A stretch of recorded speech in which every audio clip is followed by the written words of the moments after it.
Hi everyone, welcome. तो आज है हमारा day 2 of your CA intermediate EIS जो मई 2020 का ये बैच चालू है, उसका आज सेकंड दिन है। तो चलिए हम लोग फटाफट से हमारे सिलेबस पे आते हैं। पिछले लेक्चर मतलब कल हमने जो पार्ट कंप्लीट किया था that was mainly about the introduction of your syllabus. उसके बाद हमने कई इंपॉर्टेंट चीज़ों को देखा कि कुछ रिस्क के रिलेटेड हमने बात करी, कुछ कंट्रोल के रिलेटेड हमने बात करी।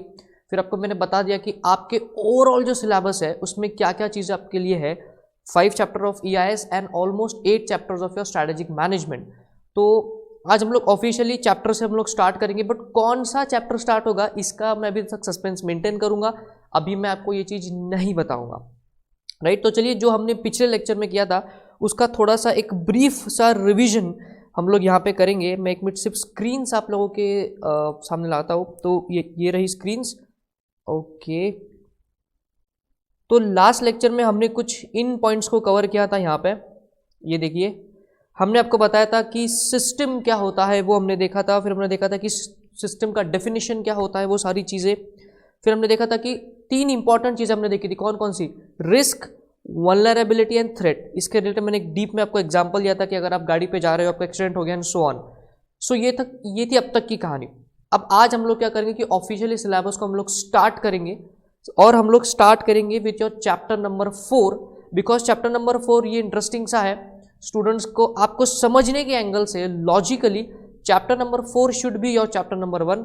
बट कोई बात नहीं, आईसीएन उसको चैप्टर नंबर 4 रखा है। हमने भी हमारे सिलेबस में नोट्स में उसको इंस्टीट्यूट के हिसाब से चैप्टर नंबर 4 रखा हुआ है। बट आज हम उससे ही आपकी शुरुआत करेंगे। तो चलिए हम लोग देखते आगे। एक और इम्पोर्टेंट कॉन्सेप्ट आपको सिखाना था, जब मैंने आपको बताया ना कल के लेक्चर में आपको बताया मैंने कि आपको पहले हम लोग बेसिक सिखाएंगे, उसके बाद कुछ कॉन्सेप्ट बताएंगे, उसके बाद सिलेबस को स्टार्ट होगी। तो आपको मैंने बताया कि सिस्टम क्या होता है, उसके बाद आपको मैंने बताया कि ओवरऑल रिस्क का मतलब क्या होता है। अब एक इंपॉर्टेंट चीज हम लोग यहाँ पे देखेंगे और उसका नाम है कंट्रोल। Is it visible? या इट्स विजिबल। वर्चुअल स्टूडेंट आपको आराम से दिख रहा है ना? गुड। हाँ, उसको आराम से वहाँ पे रिकॉर्ड कर लेना, जरा वो स्क्रीन पर भी आना चाहिए ठीक से, ठीक है। ओके, सो कंट्रोल का मीनिंग क्या होता है, कौन बताएगा मेरे को? चलिए मैं बताता हूँ आपको। कंट्रोल का मीनिंग होता है, कंप्यूटर की दुनिया में कंट्रोल का मीनिंग होता है कि आपका जो सिस्टम है, आप जो कंप्यूटर इस्तेमाल करते हो, आप जो स्मार्टफोन इस्तेमाल करते हो, उसमें आपका पर्सनल डेटा होता है। जैसे आपकी डेट ऑफ बर्थ, आपका मोबाइल नंबर, हो सकता है आपके photos, videos and so on. ये जो सारा आपका पर्सनल डेटा है, अगर ये पब्लिक हो जाता है तो ये आपके लिए रिस्क है। बिकॉज आपके इस पर्सनल डेटा का कोई आपके नुकसान के लिए भी यूज कर सकता है। तो ये जो डेटा है ये लोगों के हाथ में ना जाए या आपकी प्राइवेसी मेंटेन हो, इसी के लिए तो आप अपने फोन में वो पैटर्न लगाते हो ना। होता है ना, जब आप फोन को ऑन करते हो तो देखो इस टाइप के कुछ डॉट्स होते हैं यहाँ पे, और फिर आप अपने हिसाब से उसको पैटर्न लगाते हो। तो ये पैटर्न आप क्यों लगाते हो? यस, उसको लगाने के कई और रीजंस भी हो सकते हैं। कुछ शैतान बच्चे यहाँ पे कि जिनकी मन के मंशा में जान गया, बट उसकी बात नहीं कर रहे हम यहाँ बात करें क्योंकि आपका जो डेटा है स्मार्टफोन का वो प्राइवेटाइज्ड है, उसकी प्राइवेसी मेंटेन होना जरूरी है। और इसको प्राइवेट रखने के लिए ही आप क्या करते हो, अपने फोन में सिक्योरिटी लगाते हो। तो इमेजिन कीजिए आपका कंप्यूटर, आप उसमें भी पासवर्ड लगाते हो ना, 100% लगाते हो। तो इसी तरह सोचिए बड़े ऑर्गेनाइजेशन जैसे कि फेसबुक, गूगल, एप्पल, ऐसी कंपनीज की जिनके पास हजारों लाखों करोड़ों लोगों का डेटा है, तो उसमें क्या उनको सिक्योरिटी लगाना पड़ेगा ताकि कोई हैकर उनके डेटा को चुरा ना ले। Are you understanding? So control का मीनिंग होता है कि आपका जो डेटा है उसकी जो प्राइवेसी है वो 100% मेंटेन होनी चाहिए। और इसके लिए हम कुछ स्टेप्स करते हैं। वो जो स्टेप्स है, वो जो सारी चीजें हैं, उसी को हम लोग क्या कहते हैं? जी हाँ, उसी को हम लोग कहते हैं कंट्रोल मैकेनिज्म। जैसे आप अपने कंप्यूटर में लगाते हो एंटीवायरस, कंट्रोल मैकेनिज्म है। आप अपने फोन में पासवर्ड सिक्योरिटी पिन पैटर्न लगाते हो, कंट्रोल मैकेनिज्म है। आप अपने गूगल के जीमेल के, फेसबुक के सभी अकाउंट्स पे क्या आपने अपना पासवर्ड लगा रखा है? This is nothing but the control mechanism, right. तो जहां पे रिस्क है वहां पे कंट्रोल भी है। अब रिस्क का मैंने आपको फॉर्मूला बताया था, रिस्क इज इक्वल्स टू, ये देखिए ऊपर यहां पे, risk is equals to vulnerability plus threat. तो ये जो थ्रेट है, अगर इस थ्रेट ने आपके वल्नरेबिलिटी को एक्सप्लॉइट किया, जैसे आपकी गाड़ी के ब्रेक्स वीक थे, ये आपकी वल्नरेबिलिटी थी। और थ्रेट क्या था? रास्ते पे चलने वाली हर गाड़ी। तो अगर रास्ते पे चलने वाली हर गाड़ी में से किसी एक गाड़ी ने आपको टक्कर कर दी और क्योंकि आपके ब्रेक्स फेल थे इसलिए आप ब्रेक नहीं लगा पाए, तो आपका जो थ्रेट था ना वो एक्सप्लॉइट हो चुका है। आपका जो वल्नरेबिलिटी थी वो थ्रेट ने एक्सप्लॉइट करी और इसलिए आपका एक्सीडेंट हो गया, मतलब ही रिस्क मटेरियलाइज हो गया। Are you understanding this? तो ये सिर्फ एक ब्रीफ रिवीजन था। तो इस रिस्क को रोकने के लिए हम लोग क्या लगाते हैं? Control mechanism. हम लोग क्या लगाते हैं? Control mechanism. जैसे जब आप किसी एग्जामिनेशन में जाते हो, एक दिन पहले एग्जामिनेशन का ये जो हम लोग आपको सिलेबस पढ़ा रहे हैं, ये पूरा सिलेबस आप एग्जाम के एक दिन पहले पूरा अच्छे से याद करोगे। तो ये आप क्यों करते हो? ताकि रिस्क होती है, बिकॉज हो सकता है कि एग्जाम में जाके आपको कुछ पॉइंट याद आए, कुछ पॉइंट याद ना आए, इसलिए आपको बार बार रिवीजन करवाई जाती है। तो ये रिवीजन क्या है? It is nothing but a control mechanism so that the risk that is there that you can forget, इस रिस्क के ऊपर हम कंट्रोल लगाते हैं। Are you understanding? Getting a fair idea? तो कंप्यूटर की दुनिया में कई तरह के कंट्रोल होते हैं और ये कंट्रोल रिस्क पूरा हमको सिलेबस में खेलना है। मतलब चैप्टर नंबर 1 में आपको रिस्क कंट्रोल आने वाला है, चैप्टर नंबर 3 में डीप में रिस्क कंट्रोल आने वाला है, इवन चैप्टर नंबर 2 में रिस्क कंट्रोल की बातें होने वाली है, चैप्टर नंबर 5 में भी है और कुछ पार्ट चैप्टर नंबर 4 में भी है। बीइंग एन ईआईएस का फैकल्टी मुझे तो कभी कभी लगता है कि आईसीएआई ने ना इतना रिस्क कंट्रोल डाल दिया आपके सिलेबस में, इसका नाम ईआईएस नहीं रिस्क कंट्रोल ऐसा होना चाहिए था। बट कोई बात नहीं, भारत माता की जय, आईसीएआई की जय, जो है वो हमको पढ़ना ही है। तो भाई ये था 3 बेसिक कॉन्सेप्ट आपको सीखने जरूरी थे। एक था रिस्क, एक था कि कंट्रोल क्या होता है। There are various types of control, उसके डीप में हम लोग जाएंगे जब धीरे धीरे सिलेबस आगे बढ़ेगा। उसके बाद उसके पहले हमने क्या देखा कि व्हाट इज अ सिस्टम। चलिए तो हम लोग ऑफिशियली यहाँ पे आपकी इजाज़त लेते हुए मैं चैप्टर नंबर 4 से आपके सिलेबस को स्टार्ट करूंगा और ये रहा चैप्टर नंबर 4 का पूरा डिटेल चार्ट जो आपके नोट्स के साथ आपको मिला हुआ ही है। वर्चुअल स्टूडेंट्स, आपको भी आपके नोट्स में ये चार्ट मिला हुआ है, तो इस चार्ट को ओपन कर लीजिए, आप लोग भी कर लेना ताकि हम इसको देखें कि चैप्टर नंबर 4 में कितने पार्ट्स हैं। तो जैसा कि आप लोग स्क्रीन पे देख सकते हो, चैप्टर नंबर 4 में बेसिकली इतने पार्ट है।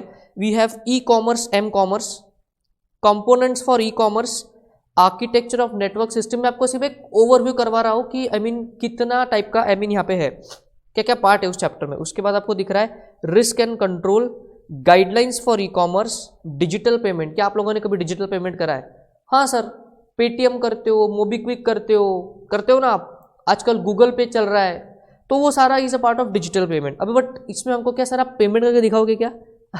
Answer is no. यहाँ पे आपको हम सिखाएंगे कि उसके पीछे का आर्किटेक्चर क्या होता है, कंट्रोल मैकेनिज्म क्या है, आईटी एनेबल्ड सिस्टम्स क्या है वहाँ पे। उसके बाद ये बड़ा ही इंटरेस्टिंग सा पार्ट है, दैट इज कंप्यूटिंग टेक्नोलॉजीज। और जैसा आपको दिख रहा है कि यहाँ पे चार्ट ए है, तो हम लोग चार्ट ए पे जाएंगे। ये था चैप्टर 4 का मास्टर चार्ट। आगे बढ़ेंगे, इसमें डीप में गया नहीं है मैं अभी। तो बेसिकली इस चैप्टर में वी हैव 4 मेन पार्ट्स, 4 बड़े पार्ट है चैप्टर के। एक है आपका ई कॉमर्स, एम कॉमर्स, उसके बाद में हमको देखना है कंपोनेंट्स फॉर ई कॉमर्स, उसके बाद हमको देखना है आर्किटेक्चर ऑफ नेटवर्क सिस्टम। अभी सिर्फ मैं क्या करवा रहा हूँ, आपको दिखा रहा हूँ कि भैया ये जो चैप्टर है इसमें क्या क्या है, राइट। ये चैप्टर में फिर जो जो आएगा, जैसे जैसे हम आगे बढ़ेंगे कॉन्सेप्ट में समझ में आएगा आपको। बट वो होता है ना कि धोनी छक्का लगाने से पहले ग्राउंड देखता है कि फील्डर कहाँ है, गैप कहाँ है, कहाँ मैं मार सकता हूँ। तो आपको एक चैप्टर का ओवरव्यू मैं दे रहा हूँ, राइट। ये मेरा पढ़ाने का बहुत अच्छा तरीका जो स्टूडेंट्स बहुत ज़्यादा अप्रिशिएट भी करते हैं। रिस्क एंड कंट्रोल, जी मैंने बताया आपको हर चैप्टर में ये आने वाला है, रिस्क कंट्रोल, डरना नहीं, आराम से। उसके बाद आपको दिख रहा है गाइडलाइंस फॉर ई कॉमर्स, उसके बाद आपको दिख रहा है डिजिटल पेमेंट्स, और उसके बाद आपको दिख रहा है कंप्यूटिंग टेक्नोलॉजीज। तो बेसिकली ये टोटल 7 बड़े पार्ट्स है इस चैप्टर से। अब जाएंगे एक एक के डीप में। Let us first go to computing technology. जैसा कि आपको दिख रहा है चार्ट ए, तो ये जो लास्ट पार्ट है चैप्टर का, इसमें इतने अंदर इतने बड़े पार्ट्स हैं। We have 8 parts in this chapter. और यहाँ पे अमेंडमेंट आई है, वो अमेंडमेंट क्या है सर, वो मैं आपको बताऊंगा धीरे धीरे। देखिए यहाँ पे, so we have the concept of virtualisation, we have the concept of grid computing, we have the concept of cloud computing, we have the concept of mobile computing, BYOD bring your own device, internet of things, बड़ा ही interesting concept है, मजा आएगा आपको पढ़ के। Then we have web 3.0। अब जो अमेंडमेंट आई है उसके लिए थोड़ा सा मैं हाईलाइट कर दूँ, बता दो आपको। इसके साथ अब आपको और हमको पढ़ना है वेब 4.0। 4.0 ये जो है ये नई अमेंडमेंट आपके सिलेबस में जो आपको अच्छे से पढ़ना है, तो वेब 4.0 भी इसके साथ में पढ़ाऊंगा आपको। Again an interesting concept of artificial intelligence. सुना है क्या आपने इसके बारे में, आर्टिफिशियल इंटेलिजेंस? बताओ कहाँ सुना है? Very good. बच्चा कह रहा है सर रोबोट मूवी देखी सभी ने, रजनीकांत वाली। उसमें क्या देखा था कि मशीन खुद ही सोचने लग जाती है, बराबर। जब एक नॉन लिविंग थिंग है और हमने उसको बनाया है, हमने उस मशीन को बनाया है, बट वो मशीन हमारे तरह सोचने लग जाए, इसी चीज को हम क्या बोलेंगे? Artificial intelligence. आपके और मेरे पास कौन सी इंटेलिजेंस है? आर्टिफिशियल है कि नेचुरल है? कुछ बच्चों को डाउट हो रहा है यहाँ पे। आपके और हमारे पास है बेटा नेचुरल इंटेलिजेंस, और जो चिट्टी रोबोट के पास था वो कौन सी था? Artificial intelligence. तो आर्टिफिशियल इंटेलिजेंस क्या होता है, इसके एप्लीकेशन एरियाज क्या है, इसका कहाँ कहाँ इसको अप्लाई किया जाता है, एंड वगैरह वगैरह, ये सारी चर्चा हम इस पार्ट में करने वाले। और एक इंपॉर्टेंट और easy part that is called as green IT. Sir green IT क्या होता है? मतलब कुछ ऐसे हरे रंग के कपड़े पहन के ऐसे फॉरेस्ट में जाके अकाउंटिंग करना, ऑडिटिंग करना, कंप्यूटिंग करना, हरे रंग का कोट। इमेजिन करो मैंने हरे रंग का कोट पहना, हरे रंग की टाई, हरे रंग की शर्ट, और मैं आपको आईटी पढ़ा रहा हूं, तो क्या ये ग्रीन आईटी बोलेंगे क्या हम इसको? क्या लगता है आपको, इसको बोलेंगे कि हम green IT? Answer is no. तो sir what is green IT? Short form में बताता हूं। Green IT is nothing but environmental friendly computing. जी हाँ, एनवायरमेंट का आपने 11th-12th में या सीपीटी फाउंडेशन बहुत ज़्यादा नॉलेज लिया होगा। तो एनवायरमेंट का मतलब क्या होता है सर?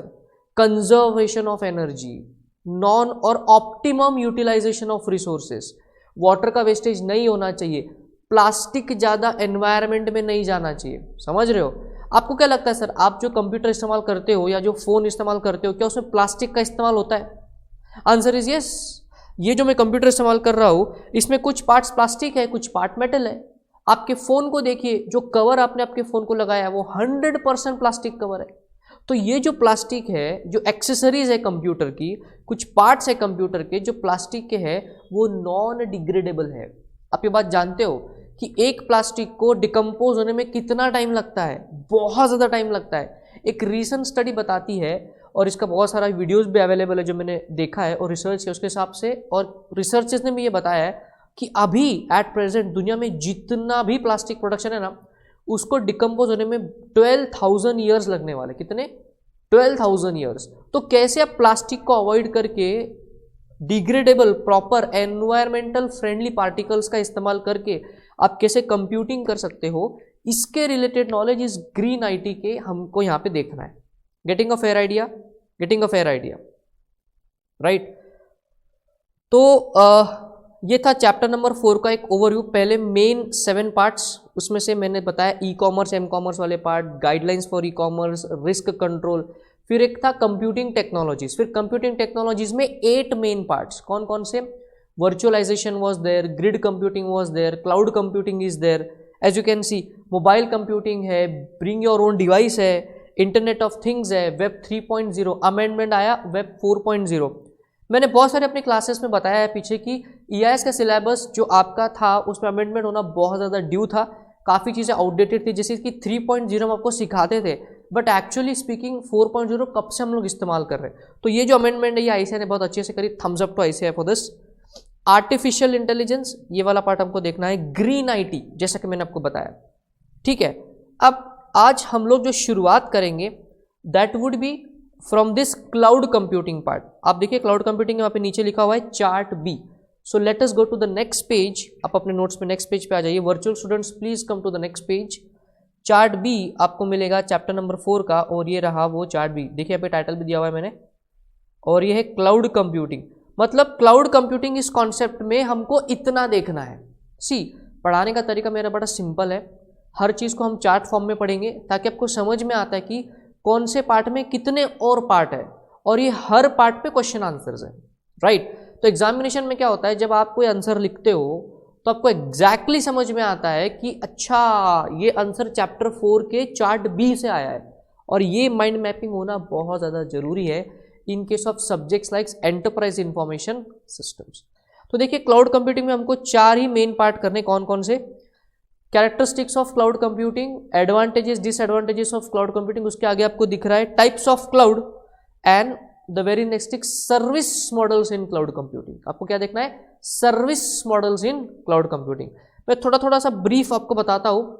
चलिए छोड़िए ब्रीफ छोड़िए, मैं आपको क्लाउड कंप्यूटिंग कॉन्सेप्ट सिखाना ही स्टार्ट करता हूँ ताकि हम एटलीस्ट सिलेबस को ऑफिशियली स्टार्ट तो करें।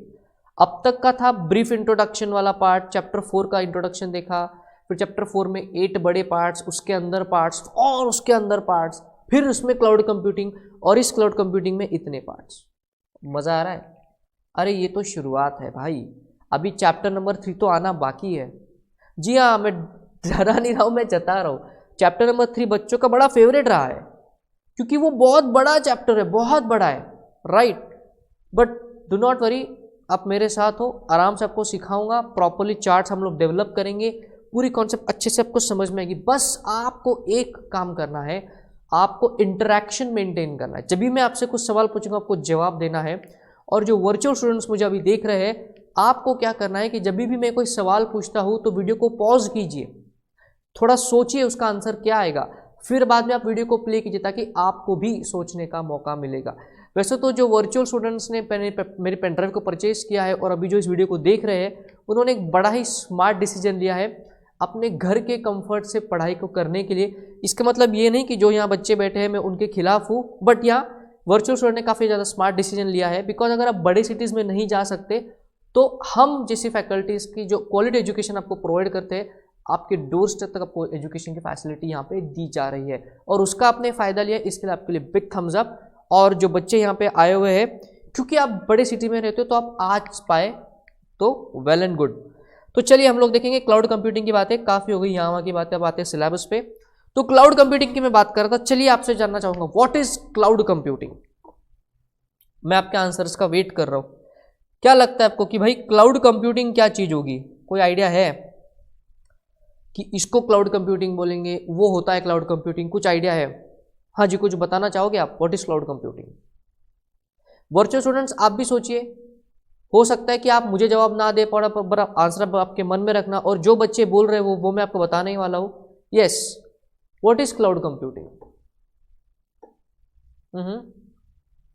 अच्छा, क्लाउड का एक बच्चा बोल रहा है सर क्लाउड कंप्यूटिंग का ये मतलब है कि कहीं तो कोई कॉमन स्टोरेज स्पेस हो रहा है और हम उसको इंटरनेट से एक्सेस कर रहे हैं। अच्छा, गुड। Anybody else? अच्छा, आपको कुछ एग्जाम्पल देना है। ओके राइट, ये बच्चा हमको एग्जाम्पल दे रहा है कि sir Gmail is an example of cloud computing. Okay, then what about Google drive? Google drive is also an example of cloud computing. तो मुझे बताइए गूगल ड्राइव, जीमेल, इनमें क्या खासियत है कि आप इनको बोल रहे हो कि ये क्लाउड कंप्यूटिंग है? Cloud computing, cloud cloud cloud computing है। चलिए ज्यादा मत सोचिए, मैं आपको बताता हूं। मैं कुछ पॉइंट्स यहाँ पे लिखूंगा, कुछ टेस्ट में यहाँ पे लिखूंगा, कुछ पॉइंट्स में यहाँ पे लिखूंगा, और फिर अगर ये पॉइंट आपको किसी भी कंप्यूटर सिस्टम में दिख जाए तो आप आंख बंद करके बोल देना कि भाई ये जो सिस्टम है it is an example of cloud computing. समझ में आया? तो पॉइंट्स लिखे। तो देखिए मेरा अपना एक पढ़ाने का तरीका है, मैं पहले सस्पेंस मेंटेन करता हूँ, बिकॉज सस्पेंस मेंटेन करने में मज़ा बहुत आता है। समझ में आ रहा है? तो चलिए नोट डाउन करेंगे। उससे पहले कुछ सवाल। अभी ये जो लैपटॉप, ये जो टैबलेट मैं जिस पे लिख रहा हूँ, क्या लगता है आपको, क्या ये क्लाउड कंप्यूटिंग है? क्या कह सकते हो कि आपकी, I mean whether you can say it very formally that this is or is not a cloud computing? इसके लिए कुछ टेस्ट को सेटिस्फाई करना पड़ता है, इसके लिए कुछ टेस्ट को सेटिस्फाई करना पड़ता है। तो सर वो टेस्ट क्या है वो मैं नोट डाउन कर रहा हूँ। ये 4 पॉइंट में एक्सप्लेन करूंगा पहले, फिर हम एग्जाम्पल लेंगे और फिर आपको समझ में आएगा कि क्लाउड कंप्यूटिंग क्या होता है। अच्छा, किसी के मन में ऐसा डाउट तो नहीं है ना कि क्लाउड कंप्यूटिंग मतलब बादलों पे बैठ के कंप्यूटिंग करना? बादलों पे बैठ के कोई कंप्यूटिंग कर रहा है तो क्या वो क्लाउड कंप्यूटिंग कहलाएगा क्या? आंसर इज नो सर, ऐसा नहीं होता। बादलों पे आप बैठ ही नहीं पाओगे, राइट? देखो, ट्राई करो। एक बच्चा यहाँ पे कह रहा है कि नहीं नहीं सर हम ट्राई करेंगे, तो करो ट्राई। फिर आप बादल पे बैठना और वहीं उड़ जाना ऊपर के ऊपर, नीचे आने की जरूरत नहीं, शॉर्टकट है वहां से, राइट? तो चलिए हम लोग देखते हैं some points related to cloud computing. तो मैं यहां लिखता हूं some important points. Okay, let me just change the colour. Okay, first part सबसे पहला है क्वालिटी, उसमें any time anywhere access, any time anywhere access, पहला पॉइंट। दूसरा पॉइंट,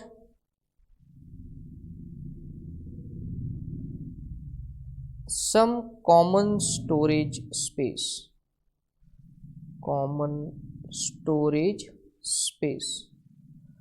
एक तो कोई जगह है कि जहां पे सारा डेटा, सभी का डेटा एक जगह पे स्टोर है, तो कॉमन स्टोरेज स्पेस।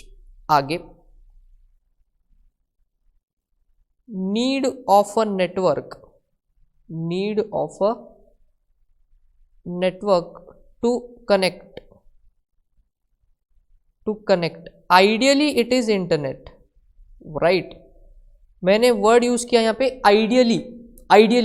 आइडियली का मतलब होता है ज्यादातर, बट कंपल्शन नहीं है। Okay, any time anywhere access, some common storage space, you need a network to connect. और लास्ट है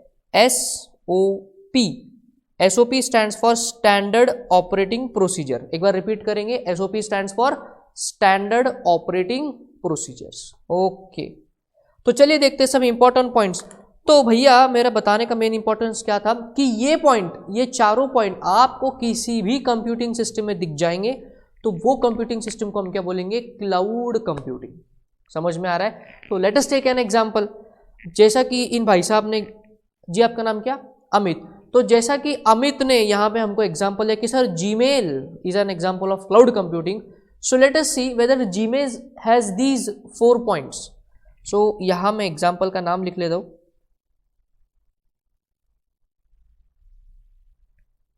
यहां मैं लिख लेता हूं जीमेल। ठीक है, तो मैंने जीमेल यहां पे लिख लिया है। Now let us see whether Gmail has all this characteristics. आप सभी के पास जीमेल है, सभी ने जीमेल को देखा हुआ है, ईमेल इस्तेमाल करते हो। Okay, let us see the first test, whether Gmail is any time anywhere accessible. Answer is yes.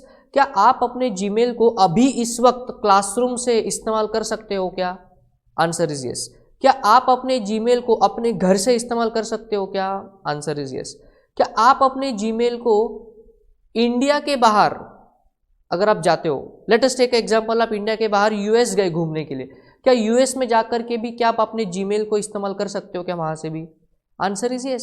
So anywhere you go you can access the Gmail and any time. क्या ऐसा है क्या कि रात को 12 बजे से लेकर सुबह 6 बजे तक जीमेल इज नॉट अवेलेबल? नहीं, आप कभी भी जीमेल का इस्तेमाल कर सकते हो ना। तो यही तो होता है एनी टाइम एनीवेयर एक्सेस। तो क्या Gmail is any time anywhere accessible? Right now you can access your Gmail. जरा उठाइए अपने फोन्स को, देखिए क्या जीमेल एक्सेसिबल है क्या? इंटरनेट कनेक्शन होना चाहिए, नो डाउट। तो Gmail is any time anywhere accessible. Let us come to the second point, some common storage space. Gmail ये सर्विस जो ईमेल वाली है, जीमेल की सर्विस कौन प्रोवाइड करता है सर? सर क्या बात कर रहे हो? गूगल प्रोवाइड करता है। अच्छा, तो मतलब मैं भी जीमेल पे हूँ, आप भी जीमेल पे हो, आप सभी स्टूडेंट्स यहाँ पे जीमेल पे हो। तो मुझे बताइए, मेरे जीमेल अकाउंट का जो डेटा है वो गूगल के सर्वर पे स्टोर हो रहा है? हाँ। आपके जीमेल का जो डेटा है वो कहाँ स्टोर हो रहा है? क्या लगता है आपको? आपके फोन में स्टोर हो रहा है या गूगल के पास स्टोर हो रहा है? गूगल के पास स्टोर हो रहा है। आपका, मेरा, नरेंद्र मोदी जी का, डोनाल्ड ट्रंप का, किसी का भी दुनिया में जीमेल का जो डेटा है वो कहाँ स्टोर होगा? गूगल के पास। So whether there is a common storage space? Answer is yes. मैंने आपको कोई ईमेल भेजा, उस ईमेल में मैंने कोई इमेज आपको भेजी, आपने मुझे ईमेल किया, कोई अटैचमेंट आपने मुझे भेजा, तो ये जो डेटा हम ईमेल पे भेज रहे हैं, अटैचमेंट कर रहे हैं, अपलोड होता है ना, अपलोड। जब आप कोई अटैचमेंट अपलोड करते हो तो वो अपलोड के कहीं तो सेव होना चाहिए ना, तो वो सेव कहाँ हो रहा है भाई? गूगल के पास सेव हो रहा है। तो whether there is a common storage space? Answer is yes. आगे, तो 2 कंडीशन तो सेटिस्फाई हो गई। आगे, need of a network to connect. Without internet क्या आप जीमेल को एक्सेस कर पाते हो क्या? Answer is no. मतलब अगर इंटरनेट नहीं होगा तो क्या सर आप जीमेल को एक्सेस कर पाओगे क्या? नो। मतलब whether you need a network to connect to Gmail. Yes, network से आप अपने लॉगिन करते हो, इंटरनेट से आप जाते कहां पे हो? गूगल के पास। तो whether you need a network to connect and ideally it is internet. अब मैंने क्या बताया? Ideally, not compulsory. Ideally and not compulsory. समझ में आ रहा है? तो क्या थर्ड कंडीशन भी सेटिस्फाई होती है? Answer is yes. ये बड़ा इंपॉर्टेंट पॉइंट है, that is SOP. SOP stands for standard operating procedure. मुझे बताइए सर, आप जीमेल अकाउंट को इस्तेमाल करते हो, मैं जीमेल अकाउंट को इस्तेमाल करता हूं, बट जिस तरह मैं जीमेल को इस्तेमाल करता हूं, क्या आप भी सेम स्टैंडर्ड वे से उसको इस्तेमाल करते हो क्या? मेरे कहने का मतलब क्या है, आप अच्छे से समझ लो। जैसे आपने कभी ना कभी जीमेल से मेल भेजा होगा, तो जैसे मेरे अकाउंट से मैं कंपोज का बटन दबा करके मेल करता हूं, क्या उसी तरह से वही प्रोसीजर आपको भी फॉलो करनी पड़ती है जब आपको मेल करना है? Answer is yes. Let me take an example. चलिए आपके सामने लाइव जीमेल को ओपन करेंगे यहाँ पे।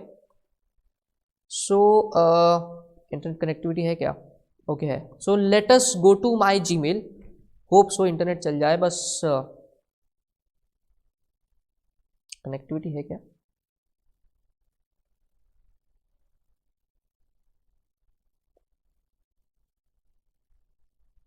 तो कहने का क्या मतलब है, स्टैंडर्ड ऑपरेटिंग प्रोसीजर मतलब जीमेल के अकाउंट को ओपन करने का जो तरीका मेरा है वही आपका है। आपको भी लॉगिन आईडी पासवर्ड डालना पड़ता है, मुझे भी लॉगिन आईडी पासवर्ड डालना पड़ता है।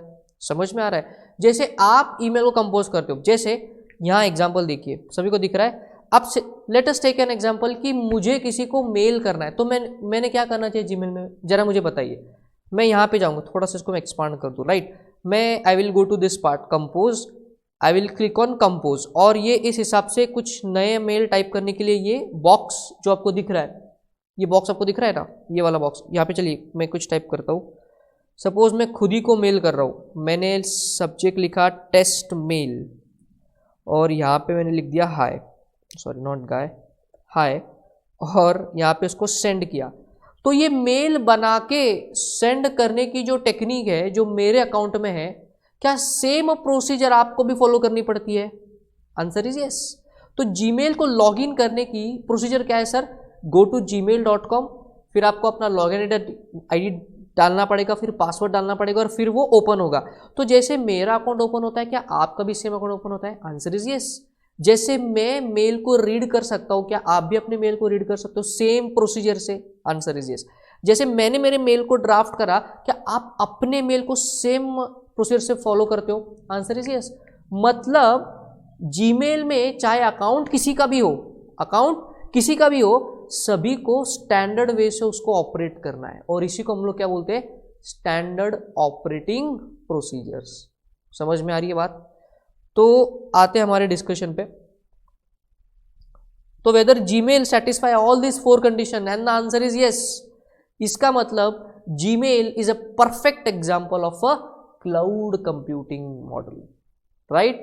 तो आज के बाद कोई भी आपको पूछे कि भैया वेदर ये सिस्टम क्लाउड कंप्यूटिंग है कि नहीं, तो ये चार चीजों को आप देख लेना। कौन कौन सी?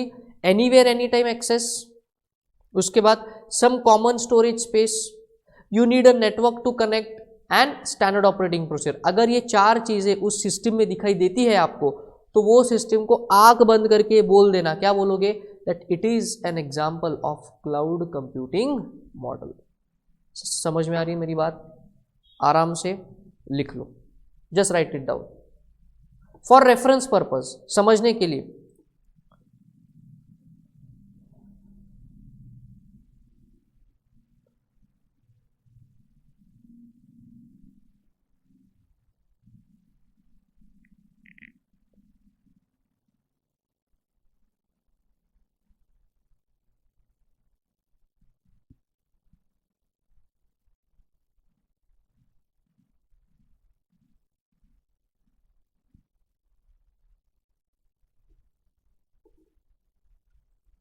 ओके, लिख लिया? आगे बढ़ेंगे। तो भाई आपको मोटा मोटी तौर पे समझे कि भाई क्लाउड कंप्यूटिंग क्या होता है। सर कुछ और एग्जांपल्स आप दे सकते हो क्या? Answer is yes. Let us take another example, let us take the example of Google drive. Google Drive सभी ने इस्तेमाल किया है क्या? Google Drive. Let us go to the website of Google Drive. Oh shit, इसको बंद नहीं करना था मेरे को। Let me just open up the note pad.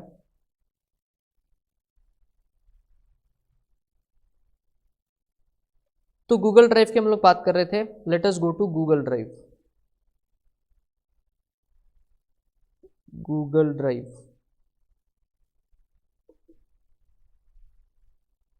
ये सिंबल आया याद में, आ गया समझ में गूगल ड्राइव क्या है? So let us go to Google drive. Sir Google Drive का इस्तेमाल क्यों हो रहा है इंडिया में? I mean what is the main intention of using the Google Drive? आपको अपनी फोटोज यहाँ पे अपलोड करके रख सकते हो, आप अपने वीडियोस को अपलोड करके रख सकते हो, जो भी डेटा आपको ऐसा लगता है कि आपके फ़ोन में स्टोरेज स्पेस खत्म हो गई है या एक्सटर्नल हार्ड डिस्क में रखने की रिस्क नहीं लेना चाहते, आप क्या कर सकते हो, उसको गूगल ड्राइव पे अपलोड करके रख सकते हो। तो क्या सर मुझे बताइए, ये जो गूगल ड्राइव है क्या ये क्लाउड कंप्यूटिंग का मॉडल है क्या? आई मीन क्या ये एग्जाम्पल बन सकता है क्लाउड कंप्यूटिंग का? आंसर देने से पहले सोचिए चार चीज़ों को। Whether Google drive is any time anywhere accessible. अब जब मैंने फर्स्ट टाइम गूगल ड्राइव बनाया था तब मैं स्टूडेंट था और तब मैं इस क्लासरूम में नहीं था, बट क्या आज मैं इसको अभी आपके सामने एक्सेस कर रहा हूं? तो any time anywhere accessible. Yes. अगला पॉइंट, कॉमन स्टोरेज स्पेस। चाहे मैं अपने वीडियोस गूगल ड्राइव पे अपलोड करूं अपने अकाउंट से, चाहे आप अपने इमेजेस वीडियो जो भी है आप अपलोड करो अपने अकाउंट से, क्या सारा का सारा डेटा गूगल के कंप्यूटर पे स्टोर हो रहा है? तो कॉमन स्टोरेज पे सेकेंड पॉइंट पे सेटिस्फाई होता है। थर्ड पॉइंट क्या था? Internet. Whether I need a network to connect to Google drive. अगर इंटरनेट नहीं होता तो क्या मैं गूगल की सर्विस को एक्सेस कर पाता? Answer is no. तो I am needing internet, I am needing a network to connect to Google. तो थर्ड कंडीशन भी सेटिस्फाई हो गया। समझ में आ रहा है ना? अरे आराम से, हाँ या ना? अरे हाँ या ना? Okay. Fourth point, standard operating procedure. जिस तरह मेरे अकाउंट से मैं किसी फाइल को गूगल ड्राइव पे अपलोड करता हूं, क्या वही प्रोसीजर आपको भी फॉलो करनी पड़ेंगी अपने अकाउंट से गूगल ड्राइव पे अपलोड करने के लिए? Answer is yes. जैसे गूगल ड्राइव में लॉगिन करने की जो प्रोसीजर मुझे फॉलो करनी पड़ी है, क्या आपको भी फॉलो करनी पड़ेंगी? Answer is yes. So it is a classic example of standard operating procedures. आ रहा है समझ में? राइट। तो whether Google drive is also an example of cloud computing? Answer is yes. Are you understanding the concept of cloud computing? तो sir इसका नाम क्यों ऐसा रखा हुआ है क्लाउड कंप्यूटिंग? सी देखिए, क्लाउड तो आपने और मैंने सभी ने बचपन से देखा है। क्लाउड कंप्यूटिंग ये नाम क्यों रखा आप जानते हो? बिकॉज देखिए कोई भी क्लाउड जो ऊपर होता है वो नेकेड आंखों से अगर हमें दिखाई देता है तो हमको अलग एंगल से दिखाई देगा। Let us take an example कि अभी जो क्लाउड ऊपर है वो दिल्ली से किसी और एंगल से दिखाई देगा, पुणे से किसी और एंगल से दिखाई देगा, कोलकाता से किसी और एंगल से दिखाई देगा और हैदराबाद चेन्नई से किसी और एंगल से दिखाई देगा। तो वो तो देखने का नजरिया हो गया, but cloud is not changing, but cloud is not changing.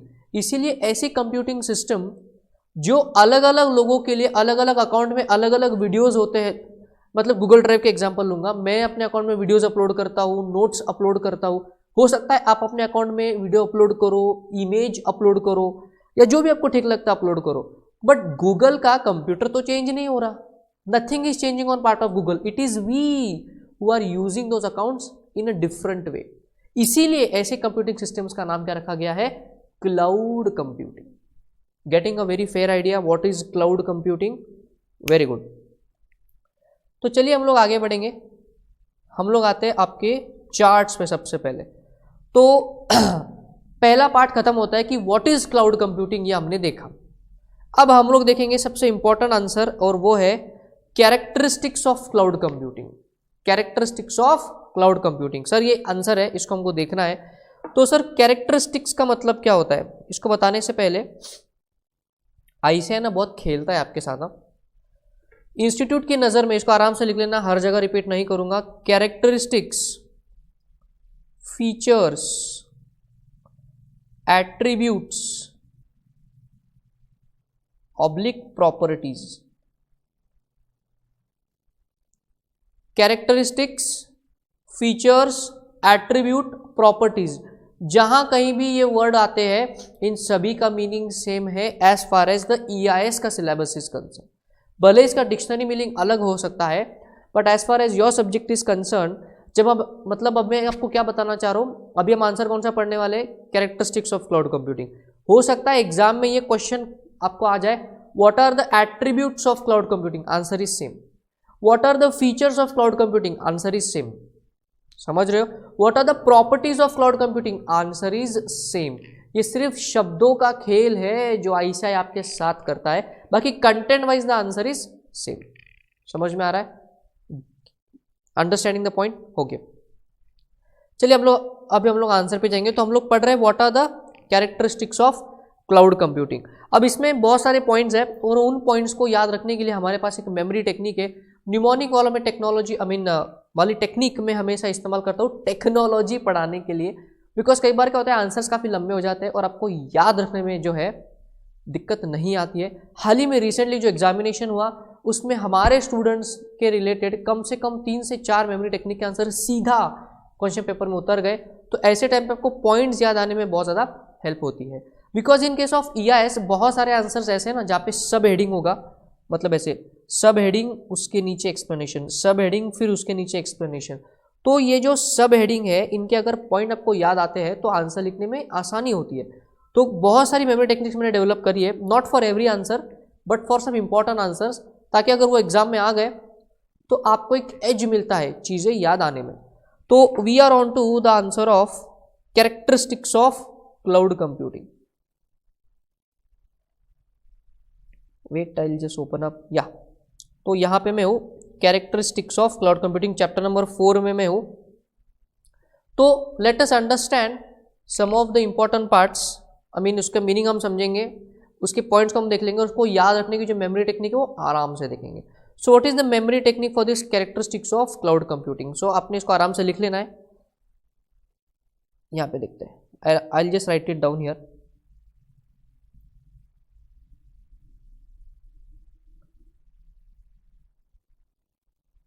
Public relationship officer,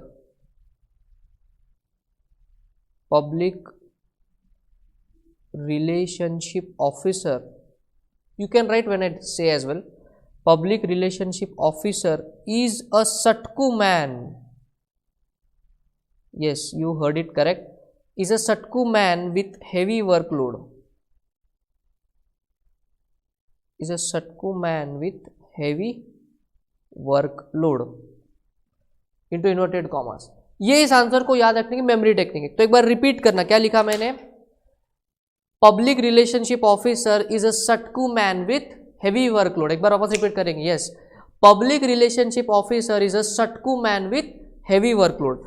अभी मेमोरी टेक्निक का क्या होता है कि ये जो फ्रेज आपको मैंने सिखाया है इसमें से कुछ पॉइंट्स को मैं अंडरलाइन करूंगा, फिर वो पॉइंट्स आपको उन हेडिंग के करस्पॉन्डिंग में लिखना है, फिर वो पॉइंट से वो वर्ड से वो पॉइंट याद आ जाएगा, आएगा धीरे धीरे इसकी आदत होगी। देखिए public stands for paper use, तो आपको क्या करना है, पब्लिक यहाँ पे लिख देना है पेपर यूज के सामने, ठीक है।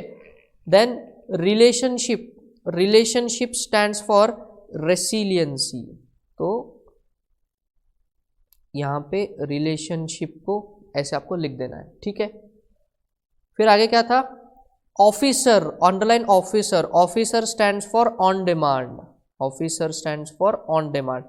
आपको एक फेयर आइडिया आया है, मतलब हम उन वर्ड से पॉइंट्स को याद करें, राइट, ऑफिसर, राइट। उसके आगे क्या था, सटकू, सटकू stands for elasticity and scalability, elasticity and scalability. Underline man, man stands for multi tenancy, man stands for multi tenancy. और आखिरी में क्या लिखा था, workload, workload, workload stands for workload management, तो यहां पे लिखेंगे वर्कलोड। हो गया। तो देखिए ये थे टोटल 6 पॉइंट्स आपके इस आंसर से, और उसको हमने याद रखा है हमारे इस मेमोरी टेक्निक से। मतलब मैं समझाऊंगा आराम से, पहले मैं सिखा रहा हूं उसको याद कैसे रखना है।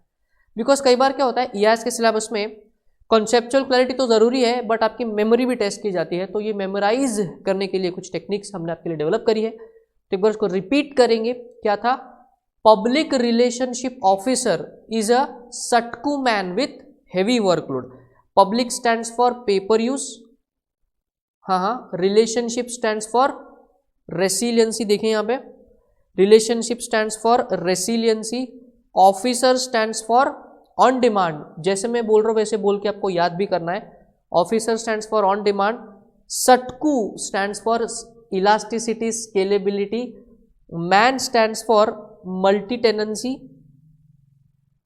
और workload stands for workload management, workload stands for workload management. तो आंसर तो हमको पॉइंट से याद हो गया। अब इसका मतलब हम आराम से समझते हैं। सबसे पहले समझेंगे कैरेक्टरिस्टिक्स का मतलब क्या होता है। मतलब ये आंसर हमको अब मैं कॉन्सेप्ट से करो आराम से, बिल्कुल आराम से। अब उसको याद कैसे करना है वो पॉइंट मैंने आपको बता दिया। करस्पॉन्डिंग उसकी मेमोरी टेक्निक आपको मैंने बता दी। मेमोरी टेक्निक को हम शॉर्ट फॉर्म में एमटी कहते हैं। तो जहां कहीं मैं आप इसके आगे मैं आपको मेमोरी टेक्निक ऐसा कंप्लीट वर्ड नहीं बोलूंगा, मैं बोलूंगा चलिए एमटी लिखिए। तो एमटी लिखना मतलब ऐसा आपको लिखना है, राइट। तो चलिए अब अभी हम लोग एक्सप्लेनेशन पे आएंगे। तो कैरेक्टरिस्टिक्स ऑफ क्लाउड कंप्यूटिंग, अभी एकदम आराम से ध्यान देना। कैरेक्टरिस्टिक्स ऑफ क्लाउड कंप्यूटिंग का मतलब है कि एक आदर्श क्लाउड कंप्यूटिंग में कौन से गुण होने चाहिए। वो होता है ना कि एक आदर्श बहू में कौन से गुण होने चाहिए, सभी लोगों की, सभी पेरेंट्स एक्सपेक्टेशन होती है। वैसे एक आइडियल क्लाउड कंप्यूटिंग में कौन से फीचर्स होने चाहिए, कौन सी बातें होनी चाहिए, इसके रिलेटेड ये आंसर है। अभी प्रैक्टिकल वर्ल्ड में हो सकता है कि उस क्लाउड में ये सारी बातें हो या इनमें से कुछ बातें हो, that is a different thing. But एक आदर्श क्लाउड कंप्यूटिंग में, एक आइडियल क्लाउड कंप्यूटिंग मॉडल में कौन से पॉइंट्स आने चाहिए, कौन से फीचर्स, कौन से कैरेक्टरिस्टिक्स उसमें होना चाहिए, इसके रिलेटेड ये आंसर है।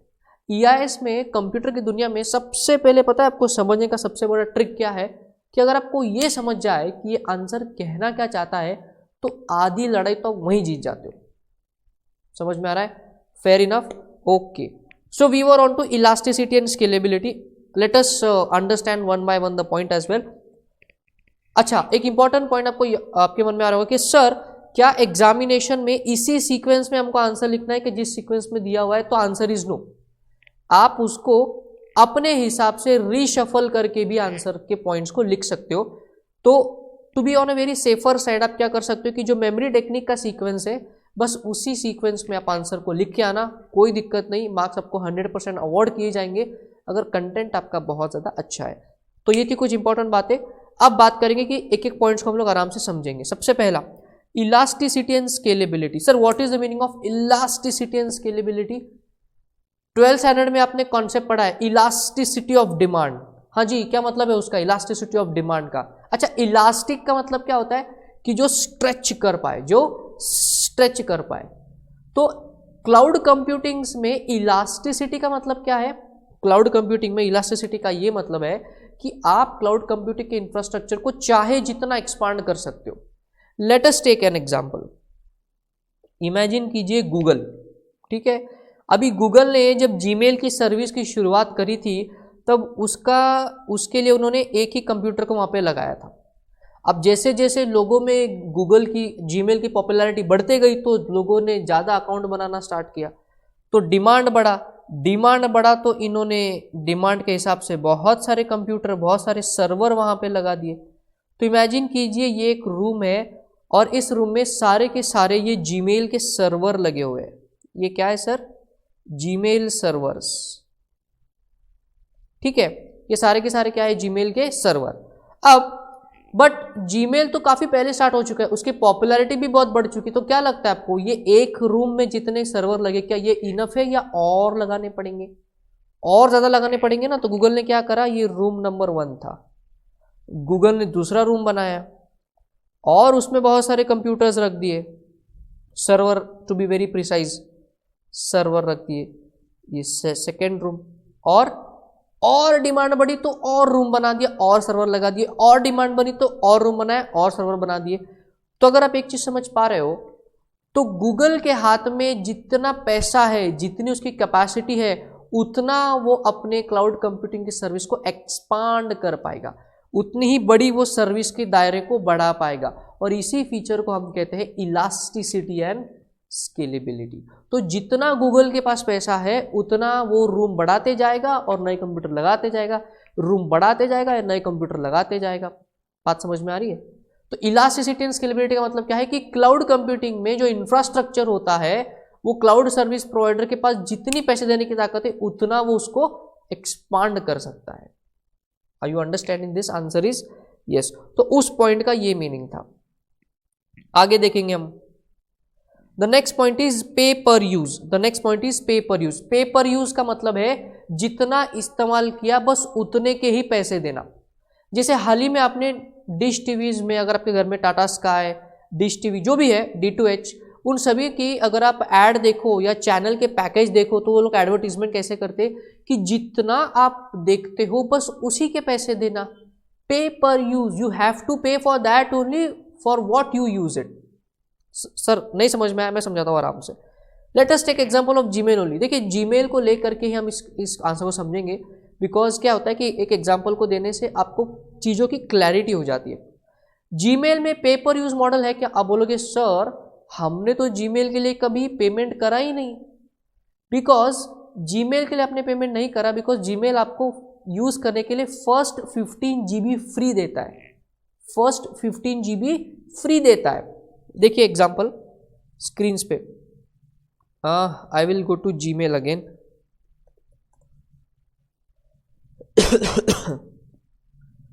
ओके, तो जीमेल का अकाउंट जब से आपने बनाया तब से अब तक क्या आपने एक भी रुपया पे करा है क्या जीमेल को? Answer is no. तो यहाँ नीचे आते हैं, जरा देखते हैं जो मैं बात कह रहा हूँ। यहाँ पे नीचे कुछ गूगल ने लिखा है, जरा आराम से आप इसको पढ़ सकते हो। क्या लिखा है? 14.73 GB ऑफ 15 GB यूज्ड। 14 मतलब ऑलमोस्ट 98% ऑफ 15 GB यूज। इसका मतलब मैंने जब से जीमेल चालू किया तब से लेके अब तक मेरे जीमेल अकाउंट में कितना डेटा भर चुका है? 14.73 GB। और मेरा फ्री यूज करने का लिमिट कितना है? 15 GB। इसका मतलब जिस दिन मेरा ये 15 GB पूरा फ्री हो जाएगा, आई मीन जिस दिन मेरा ये जो 15 GB है ये पूरा इस्तेमाल हो जाएगा, उस दिन के बाद ना मैं कोई नया मेल कर पाऊंगा जीमेल पे, ना ही जीमेल में मेरे मेल में कोई नया जीमेल का ईमेल या कहीं से भी ईमेल आने का सर्विस बंद हो जाएगा। तो सर फिर मुझे क्या करना पड़ेगा? फिर मुझे गूगल को कॉल करना पड़ेगा, उनको बोलना पड़ेगा कि भाई साहब मेरा जो है 15 GB का फ्री स्टोरेज अब खत्म हो चुका है, please I want extra storage. फिर for that I have to make payment to Gmail. समझ में आ रहा है? तो आज तक आपको जीमेल को पैसा देने की जरूरत इसलिए नहीं पड़ी बिकॉज आपका 15 GB यूज ही नहीं हुआ है। अब मेरा देखिए 98% यूज हो चुका है, मतलब ऑलमोस्ट अगले 1 साल में मुझे जीमेल को पैसा देना होगा।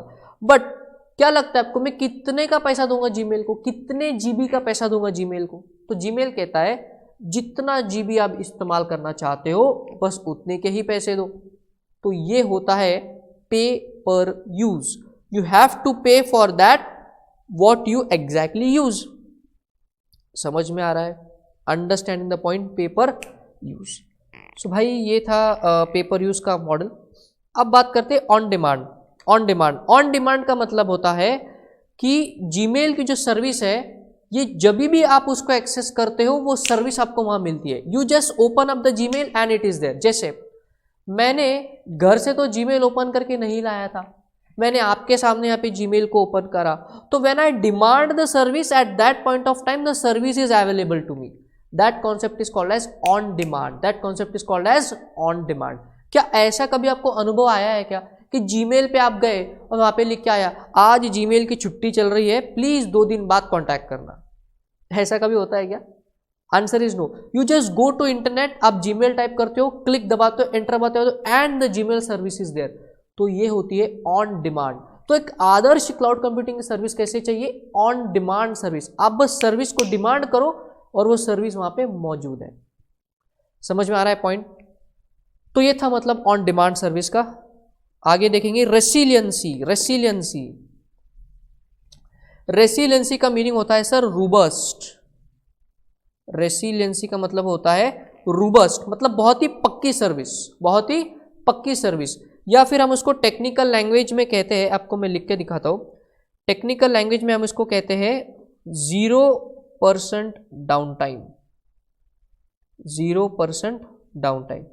मुझे बताइए जब से आपने जीमेल को इस्तेमाल करना स्टार्ट किया, क्या कभी ऐसा हुआ कि आपने जीमेल के साइट को जाके विजिट किया और वहां पे ऐसा लिखा है ओहो sorry the site is crushed, या जीमेल माल फंक्शन कर रहा है, या जीमेल में कुछ गड़बड़ी आ रही है? ऐसा कभी हुआ है? Answer is no. रेसिलियंसी का मतलब होता है बहुत ही स्ट्रॉन्ग सिस्टम। मतलब जो क्लाउड सर्विस प्रोवाइडर है, हमारे एग्जांपल में क्लाउड सर्विस प्रोवाइडर कौन है? गूगल है।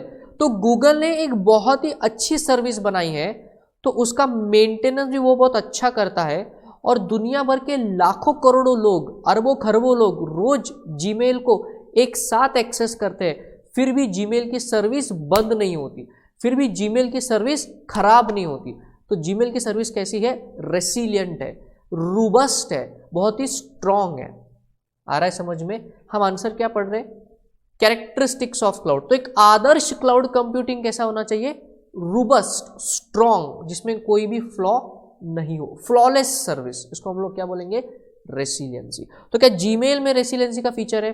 हाँ। गूगल ड्राइव में रेसिलियंसी का फीचर है? Answer is yes.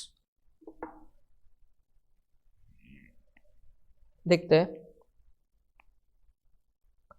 अब बात करेंगे मल्टी टेनेंसी की। Sir what is the meaning of the term multi tenancy? भाई मल्टी टेनेंसी का मतलब होता है multi device support. Multi device support. मुझे बताइए, क्या आपका जो जीमेल है वो स्मार्टफोन पे चलता है? यस चलता है। क्या आपका जीमेल टैबलेट पे चलता है? जी चलता है। क्या आपका जीमेल लैपटॉप पे चलता है? हाँ चलता है। क्या आपका जीमेल डेस्कटॉप पे चलता है क्या? यस चलता है। क्या आपका जीमेल सिर्फ इंडिया के कंप्यूटर्स पे चलता है कि पूरे वर्ल्ड और के कंप्यूटर पे चलता है? पूरे वर्ल्ड के कंप्यूटर पे चलता है। तो this is the concept of multi tenancy. Multi tenancy का मतलब होता है मल्टी डिवाइस सपोर्ट। आ रहा है समझ पे? सो ये बहुत ही सिंपल सा पॉइंट है। आगे बढ़ेंगे। Workload management. ये बहुत मस्त पॉइंट है, इसको जरा ध्यान से देखना। इसी डायग्राम को हम वापस इस्तेमाल करेंगे। ये रूम 1 था। So this is server A, server B, server C, server D, server E. अब इमेजिन करना, जीमेल में इंडिया में पॉपुलेशन कितनी है? मोदी जी कहते हैं ना 125 करोड़ देशवासी, वो अब 130 करोड़ के आगे निकल चुके हैं। जी हाँ, लेटेस्ट फिगर इज 130 करोड़। और अभी जस्ट 2020 के आसपास अभी वापस से पॉपुलेशन का ये होगा, क्या कहते हैं उसको, जनगणना, पॉपुलेशन सेंसस का वापस काउंटिंग होगा। तो इमेजिन कीजिए, जब जीमेल की शुरुआत हुई थी तब कुछ लोग ही जीमेल को जानते थे, तो एक ही server A was enough for Gmail. अब जैसे जैसे लोग बढ़ते गए, जीमेल की पॉपुलैरिटी बढ़ती गई, तो ये सर्वर की कैपेसिटी फुल होने लगी। तो जैसे जैसे सर्वर की कैपेसिटी फुल होने लगी, तो क्या होगा, जब सर्वर ए फुल हो जाएगा तो उसका लोड ऑटोमेटिकली सर्वर बी पे शिफ्ट हो जाएगा। मतलब अब हर वो नया अकाउंट, हर वो नया सर्विस जो जीमेल में आएगा वो अब सर्वर बी में रहेगा। जब सर्वर बी फुल हो जाएगा तो ऑटोमेटिक ये शिफ्ट कहाँ हो जाएगा? सर्वर सी पे। जिस दिन सर्वर सी फुल हो जाएगा ऑटोमेटिक शिफ्ट कहाँ हो जाएगा? सर्वर डी पे। और जिस दिन सर्वर डी फुल हो जाएगा ऑटोमेटिक शिफ्ट कहाँ हो जाएगा? सर्वर ई पे। ये इस चीज को हम कहते हैं वर्कलोड मैनेजमेंट। इस चीज को हम लोग क्या कहते हैं? Workload management. हो सकता है कि आपका अकाउंट सर्वर ए पे बना था, बट आज क्योंकि सर्वर ए फुल हो चुका है, आपकी सारी डिटेल सर्वर जेड पे शिफ्ट हो गई है। ये आपको चीज पता भी नहीं चलती। सर ये कौन करता है? गूगल हैंडल करता है। आपको इस चीज की चिंता करने की जरूरत नहीं है। Because what are the characteristics of a good cloud? आदर्श क्लाउड में क्या होना चाहिए गूगल को पता है। इसीलिए वो वर्कलोड मैनेजमेंट प्रॉपर होता है। और आपको समझ में नहीं आता है कि मैं सर्वर ए पे हूँ या मैं सर्वर जेड पे हूँ, या मैं आधा यहाँ हूँ या आधा मैं वहाँ हूँ। समझ में आ रहा है? तो ये जो वर्कलोड मैनेजमेंट है, ये जो ट्रैफिक मैनेजमेंट है, ये ऑटोमेटिक होती है और ये बहुत ही सही होती है। बिकॉज रेसिलियंसी का भी तो फीचर है ना, zero down time, without any flaw. समझ में आ रहा है? तो coming back to that answer, what are the characteristics of cloud computing? एक बार हाँ मेरे साथ रिपीट करेंगे, पूरे एमटी को एक बार पढ़ेंगे। Public relationship officer is a सटकू man with heavy workload. Public stands for paper use, relationship stands for resiliency, officer stands for on demand, सटकू stands for scalability, elasticity, man stands for multi tenancy, and workload stands for workload management. I understanding? तो जहां कहीं भी MT वाले answer है हम उसको इसी कॉन्सेप्ट में पढ़ेंगे। पहले उसको एमटी से याद करेंगे, फिर पॉइंट्स को समझेंगे, और फिर आप और मैं मिलकर उसको रिवाइज करके खत्म कर देंगे। समझ में आ रहा है? तो जरा इस आंसर को अच्छे से रीड कर लेना, और जो मैंने मतलब बताया वो आप उसको वहां पे अच्छे से देख लेना। Just look at it.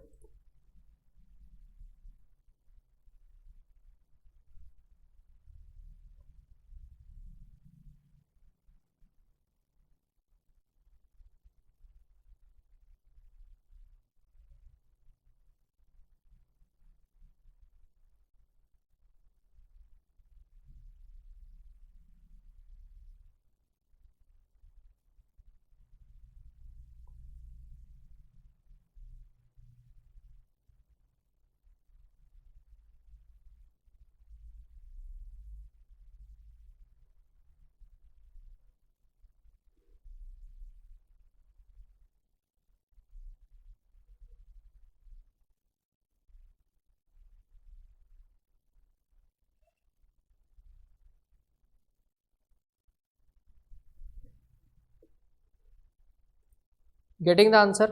What is a public, I mean, what do you understand by the term cloud computing and what are the characteristics of cloud computing?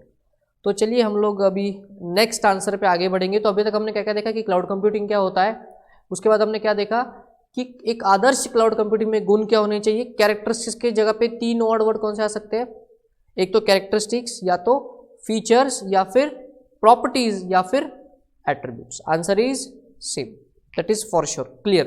पूरे EIS में ये चारों वर्ड का इंटरचेंजेबिलिटी होगा, अलग अलग जगह अलग अलग वर्ड इस्तेमाल होंगे, but wherever answer is about characteristics, मतलब ही फीचर, मतलब ही एट्रीब्यूट्स एंड मतलब ही प्रॉपर्टीज। अब हम लोग वापस एक बार चार्ट्स पे आएंगे। अब हम लोग एक पार्ट पे जाएंगे जिसका नाम है तो ये देखिए चार्ट्स आपके सामने। तो अभी अभी हमने इस आंसर को कंप्लीट किया है, characteristics of cloud. Advantages and disadvantages में हम लोग बाद में जाएंगे। अभी हम लोग जाएंगे अनदर इंपॉर्टेंट पार्ट पे, that is what are the various types of cloud. अभी तक देखा कि क्लाउड कंप्यूटिंग क्या होता है, एक आदर्श क्लाउड कंप्यूटिंग में कौन से गुण होने चाहिए। अब हम लोग देखने जा रहे हैं कि कितने टाइप के क्लाउड कंप्यूटिंग होते हैं, आई मीन क्लाउड कंप्यूटिंग के सिस्टम्स होते हैं। So there are 4 types.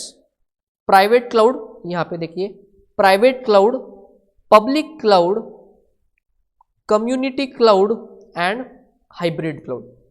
तो there are 4 types of cloud, private cloud, public cloud, community cloud and hybrid cloud. एक बार रिपीट करेंगे, private cloud, public cloud, community cloud and hybrid cloud. Getting the point. तो ये 4 type के cloud है। अब इनमें हमको क्या क्या देखना है, इन सभी में हमको ये 3 कॉमन आंसर देखने। देखिए प्राइवेट क्लाउड में हमको क्या क्या देखना है कि characteristics of a private cloud, एक आदर्श प्राइवेट क्लाउड में क्या गुण होने चाहिए, उसके एडवांटेजेस डिसएडवांटेजेस। पब्लिक क्लाउड में सेम आंसर्स, मतलब कंटेंट अलग होगा बट आंसर का टाइटल सेम है, क्या, characteristics, advantages, disadvantages. Community cloud में same, characteristics, advantages and disadvantages, और सेम पैटर्न फॉलो होगा कहाँ पे, हाइब्रिड क्लाउड पे। So let me explain you the various types of cloud. बड़ा ही इंटरेस्टिंग सा ये पॉइंट है, एग्जाम्पल देंगे, मजा आएगा आपको पढ़ के, ध्यान देना। तो सबसे पहले तो मैं आपको बता दूं कि ये जो क्लाउड कंप्यूटिंग के जो टाइप्स है ना, types, this types are classified on what basis, कौन से बेसिस पे ये 4 का क्लासिफिकेशन हुआ है। तो एक्सेसिबिलिटी, एक्सेसिबिलिटी,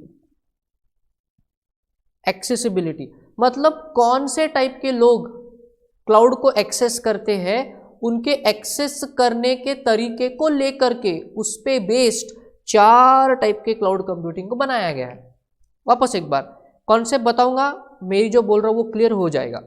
मैंने बोला, क्या बोला, कौन से लोग क्लाउड को एक्सेस कर रहे हैं, कौन से टाइप के लोग, आप, मैं, Modi ji, CA institute, Donald Trump, Indian, African, American, Russian, कौन से टाइप के लोग क्लाउड को एक्सेस कर रहे हैं, उसके हिसाब से क्लाउड को 4 पार्ट में डिवाइड किया गया है। तो what is the crux here, accessibility के हिसाब से 4 टाइप में क्लाउड को डिवाइड किया गया है। So let us see what are the 4 types.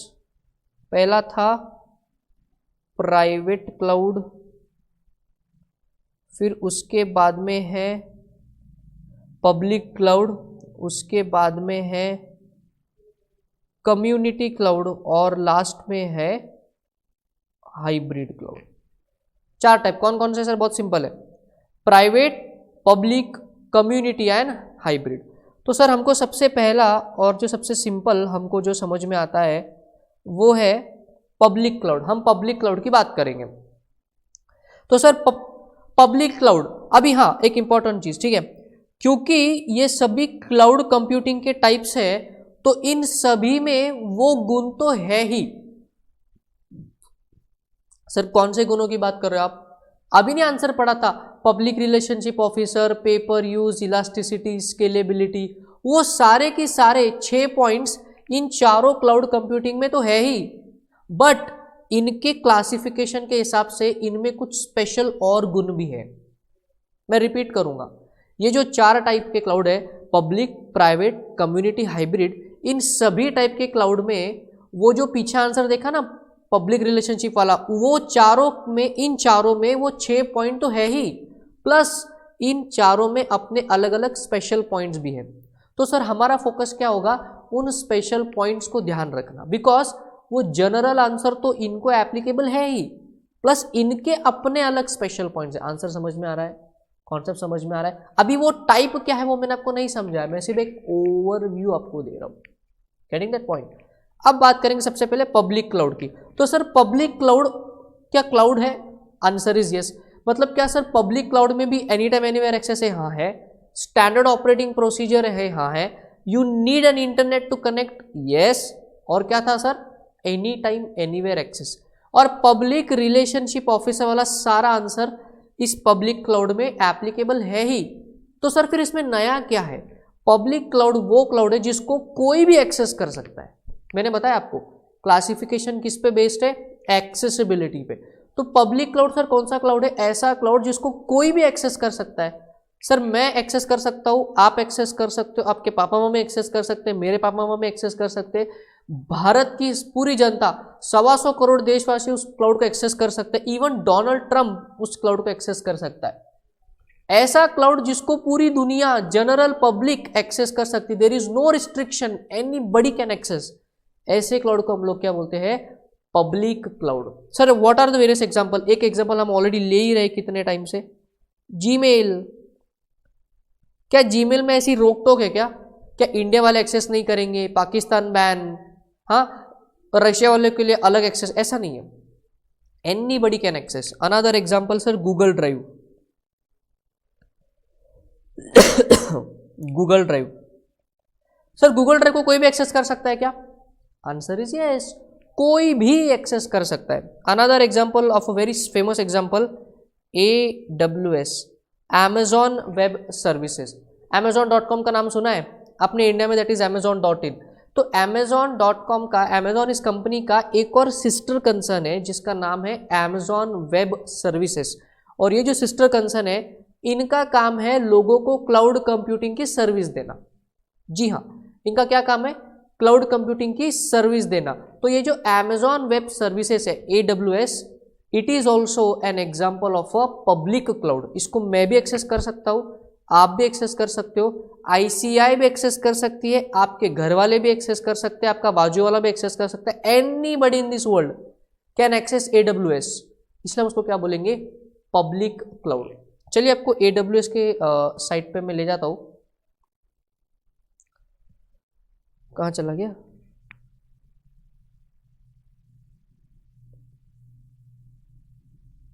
Okay यहाँ पे है ये।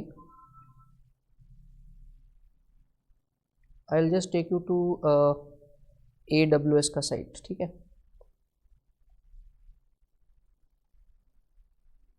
Amazon web services, it is a classic example of a public cloud. देखिए Amazon वेब सर्विसेज आपके सामने है, क्या लिखा हुआ है? Amazon web services is a subsidiary of Amazon that provides on demand cloud computing platform and API। ये क्या होता है बाद में देखेंगे। To individual companies and governments on a metered पे एज यू गो। पे एज यू गो का क्या देखा था? पे पर यूज, राइट? तो देखिए क्या मैं इस क्लाउड कंप्यूटिंग को एक्सेस कर पा रहा हूं क्या? अगर मैं इस वेबसाइट के लिंक को क्लिक करके, अगर ये वेबसाइट यहाँ पे एक्सेस हो रही है, इसका मतलब ही मैं AWS को एक्सेस कर पा रहा हूँ, और आपके सामने मैंने इसको एक्सेस किया है। तो this is a perfect example of a public cloud. अब सर इसमें क्या करना है क्या नहीं करना वो हम बात की बात करेंगे, बट क्या मैं इसको एक्सेस कर पाया? हाँ। क्या आप एक्सेस कर पाओगे? आप कर पाओगे क्या लगता है आपको? अरे हाँ तो बोलो, खुद पे तो इतना भरोसा रखो, कर पाओगे ना? वर्चुअल स्टूडेंट्स, क्या आप अभी AWS को एक्सेस कर पा रहे हो? अगर कर पा रहे हो तो AWS is a classic example of a public cloud. General public के लिए ओपन है, कोई रिजर्वेशन नहीं, कोई स्पेशल ऐसा कुछ आपको करने की जरूरत नहीं है। So this type of a cloud is called as a public cloud. This type of cloud is called as a public cloud. अभी सर हमको यहाँ पे क्या देखना है? इसके कैरेक्टरिस्टिक्स, मतलब एक आदर्श क्लाउड में कौन से गुण होने चाहिए? आदर्श वो कौन से वाला क्लाउड? पब्लिक क्लाउड में कौन से गुण होने चाहिए, उसके रिलेटेड आंसर अभी हमको देखना है। That's it. तो we will just go to that part.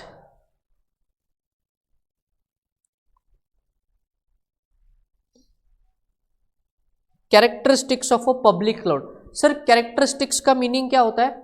Characteristics का मीनिंग होता है आदर्श पब्लिक क्लाउड में। तो क्या सर इस पब्लिक क्लाउड में वो पब्लिक रिलेशनशिप वाला ऑफिसर जो आंसर हमने पीछे देखा था, क्या वो भी पॉइंट्स हम लिख सकते हैं क्या? आंसर इज यस, वो पॉइंट भी आप लिख सकते हो, बट इस पब्लिक, क्योंकि ये पब्लिक क्लाउड है तो इसके अपने कुछ स्पेशल पॉइंट है। वो स्पेशल पॉइंट क्या है? वो ये है।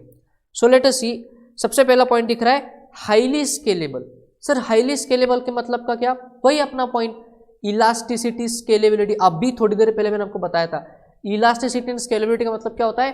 Cloud can be expanded as much as the cloud service provider can. तो क्या क्लाउड, ये जो पब्लिक क्लाउड है, ये भी एक्सपांड हो सकता है? Yes, so it is highly scalable. Next point, affordable. Public cloud क्योंकि जनरल पब्लिक के लिए है, इसलिए ये बहुत ही लो कॉस्ट सर्विस होती है। एग्जांपल लीजिए जीमेल का, पहला 15 GB तो आपको पैसा ही देना नहीं है, और उसके बाद भी आगे का बहुत सस्ता आपको मिलेगा। अगर मैं AWS का एग्जांपल लूँ, Amazon वेब सर्विसेज का, तो उसका ₹50 है फॉर एवरी GB। जी हाँ, मतलब अगर आप 50 GB का इस्तेमाल करना चाहते हो AWS पे, तो 50 GB into ₹50, that is just ₹2500 for a year. Per day नहीं बोल रहा हूँ, पर ईयर की बात कर रहा हूँ। तो क्या ये सस्ता है यार? 50 रुपये में 1 GB आपको साल भर के लिए मिल रहा है। स्टोरेज स्पेस की बात करो, स्टोरेज स्पेस की, तो इट इज़ वेरी अफोर्डेबल। और अगर जीमेल, गूगल की देखो, अब कितनी सारी सर्विसेज तो फ्री ऑफ कॉस्ट है। मुझे बताइए, गूगल का सर्च इंजन, सर्च करने के क्या आपको कुछ पैसे लगते हैं? बिल्कुल नहीं। इवन गूगल का search engine is a perfect example of a cloud computing model. तो अफोर्डेबल आ गया। अब एक इंपॉर्टेंट पॉइंट आ रहा है, and that is less secure. Sir what is the meaning of the term less secure? Sir क्या कुछ आप बता सकते हो इसके बारे में? देखिए, लेस सिक्योर का मतलब क्या है?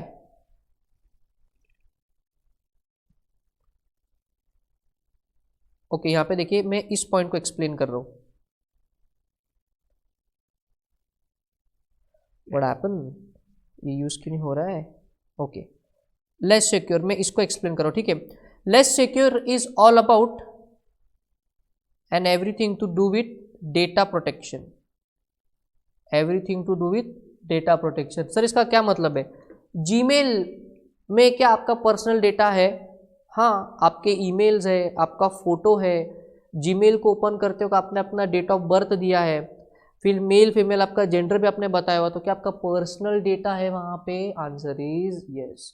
फिर इंस्टीट्यूट से आया हुआ आपका रजिस्ट्रेशन का मेल है वहाँ पे। सेल्फ सर्विस पोर्टल का आया होगा ना वेरिफिकेशन के लिए, OTP वगैरह आता है, उसका भी मेल होता है। तो क्या आपका डेटा गूगल के पास है? हाँ। तो मुझे बताइए, क्या आपके मन में कभी ऐसा डाउट आया कि कल चल के गूगल ने उसकी दुकान बंद कर दी, या गूगल ने बोला कि चलो मेरे को जीमेल की सर्विस बंद करना है, तो आपके डेटा का क्या होगा? क्या इसका कोई सोल्यूशन है? Answer is no.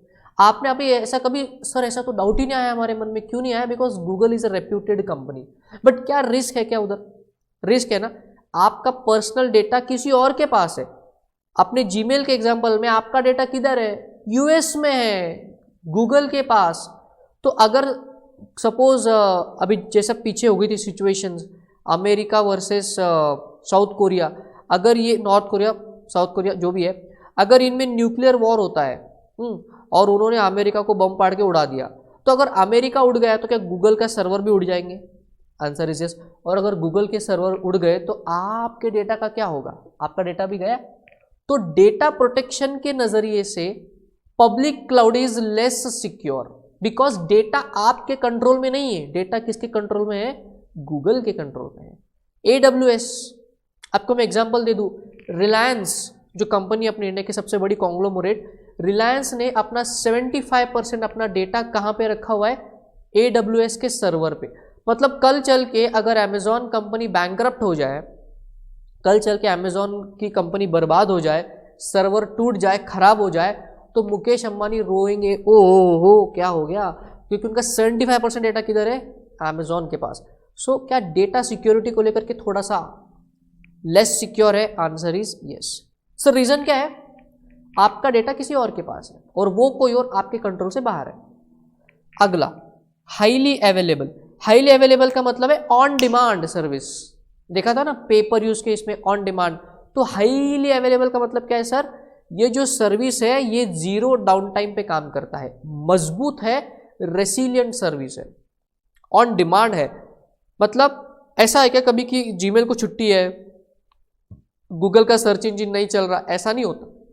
It is always available, whenever you want that service is available, it is called as highly available. आगे stringent SLA, stringent SLA sir, SLA का यहाँ पे फुल फॉर्म है सर्विस लेवल एग्रीमेंट्स। एसएलए का full form क्या है? Service level agreement. Sir what is the meaning of this? देखिए जब भी आपने गूगल का या जीमेल का अकाउंट बनाया होगा तो अकाउंट बनाने के बाद वहाँ पे एक ऑप्शन आता है whether you agree to the terms and conditions, whether you agree to the terms and condition. आपने फेसबुक अकाउंट बनाया होगा, इंस्टाग्राम का अकाउंट बनाया होगा, व्हाट्सएप का अकाउंट बनाया होगा, क्या सभी में वो टर्म्स एंड कंडीशन का पॉइंट आता है? वो आता है ना, ऐसे छोटा सा बॉक्स होता है और ऐसी टर्म्स एंड कंडीशन यहाँ पे लिखी होती है और आपको इसको टिक करना होता है और उसके बाद ही आपका अकाउंट बनाया जाता है। तो ये जो आप टिक कर रहे हो ना, it is nothing but the service level agreement, it is nothing but the service level agreement. Sir इस सर्विस लेवल एग्रीमेंट में क्या लिखा होता है? कुछ नहीं, इसमें सब कुछ लिखा होता है कि गूगल आपके सर्वर को, आपके डेटा को कैसे मेंटेन करेगा। आई मीन अगर मैं जीमेल के एग्जाम करूँ तो उसके टर्म्स एंड कंडीशन में क्या क्या लिखा होता है कि गूगल आपके सर्विसेज को, आई मीन आपके डेटा का इस्तेमाल कैसे करेगा। In case of any loss Google is not responsible, आपके डेटा की जिम्मेदारी ये आपकी, ऐसी टर्म्स एंड कंडीशन लिखी होती है। इसको हम लोग क्या कहते हैं? Service level agreement. अब क्योंकि ये पब्लिक क्लाउड है तो इसको दुनिया भर के लोग इस्तेमाल कर सकते हैं, यानी दुनिया भर के लोग एक्सेस कर सकते हैं। तो आपको क्या लगता है कि जो सर्विस लेवल एग्रीमेंट है ये जैसा लूज होना चाहिए या ऐसा स्ट्रांग होना चाहिए? ऑब्वियसली उसमें जो टर्म्स एंड कंडीशन है बहुत ही क्लियर होने चाहिए। एक बहुत ही सिंपल सा एग्जांपल, आप अपने किसी घर के आदमी से बिजनेस कर रहे हो, उसके साथ वाला एग्रीमेंट, और किसी बाहर वाले आदमी के साथ आप बिजनेस कर रहे हो उसके साथ वाला एग्रीमेंट, ज़्यादा स्ट्रिक्ट एग्रीमेंट कौन सा होगा? घर वालों के साथ या बाहर वालों के साथ? घर वालों के साथ या बाहर वालों के साथ? आंसर इज बाहर वालों के साथ। वाई? बिकॉज उधर रिस्क ज़्यादा इन्वॉल्व है, तो आप ज़्यादा रिस्क नहीं लेना चाहते, तो आप टर्म्स एंड कंडीशन बहुत ही क्लियर रखोगे, स्ट्रिक्ट रखोगे, स्ट्रिंजेंट रखोगे। समझ में आ रहा है? तो इसीलिए पब्लिक क्लाउड का एक फीचर क्या है कि उसका जो सर्विस लेवल एग्रीमेंट है वो कैसा होता है? बहुत ही स्ट्रिक्ट। उसको हम लोग क्या बोलेंगे? Stringent SLA. समझ में आ रहा है? तो what are the special points और characteristics of a public cloud? देखिए, highly scalable, affordable, less secure, highly available and stringent SLA. Are you understanding? तो ये था answer related to public cloud. अभी हम लोग आगे बढ़ेंगे नेक्स्ट टाइप के क्लाउड पे, फिर उसकी हम लोग चर्चा करेंगे।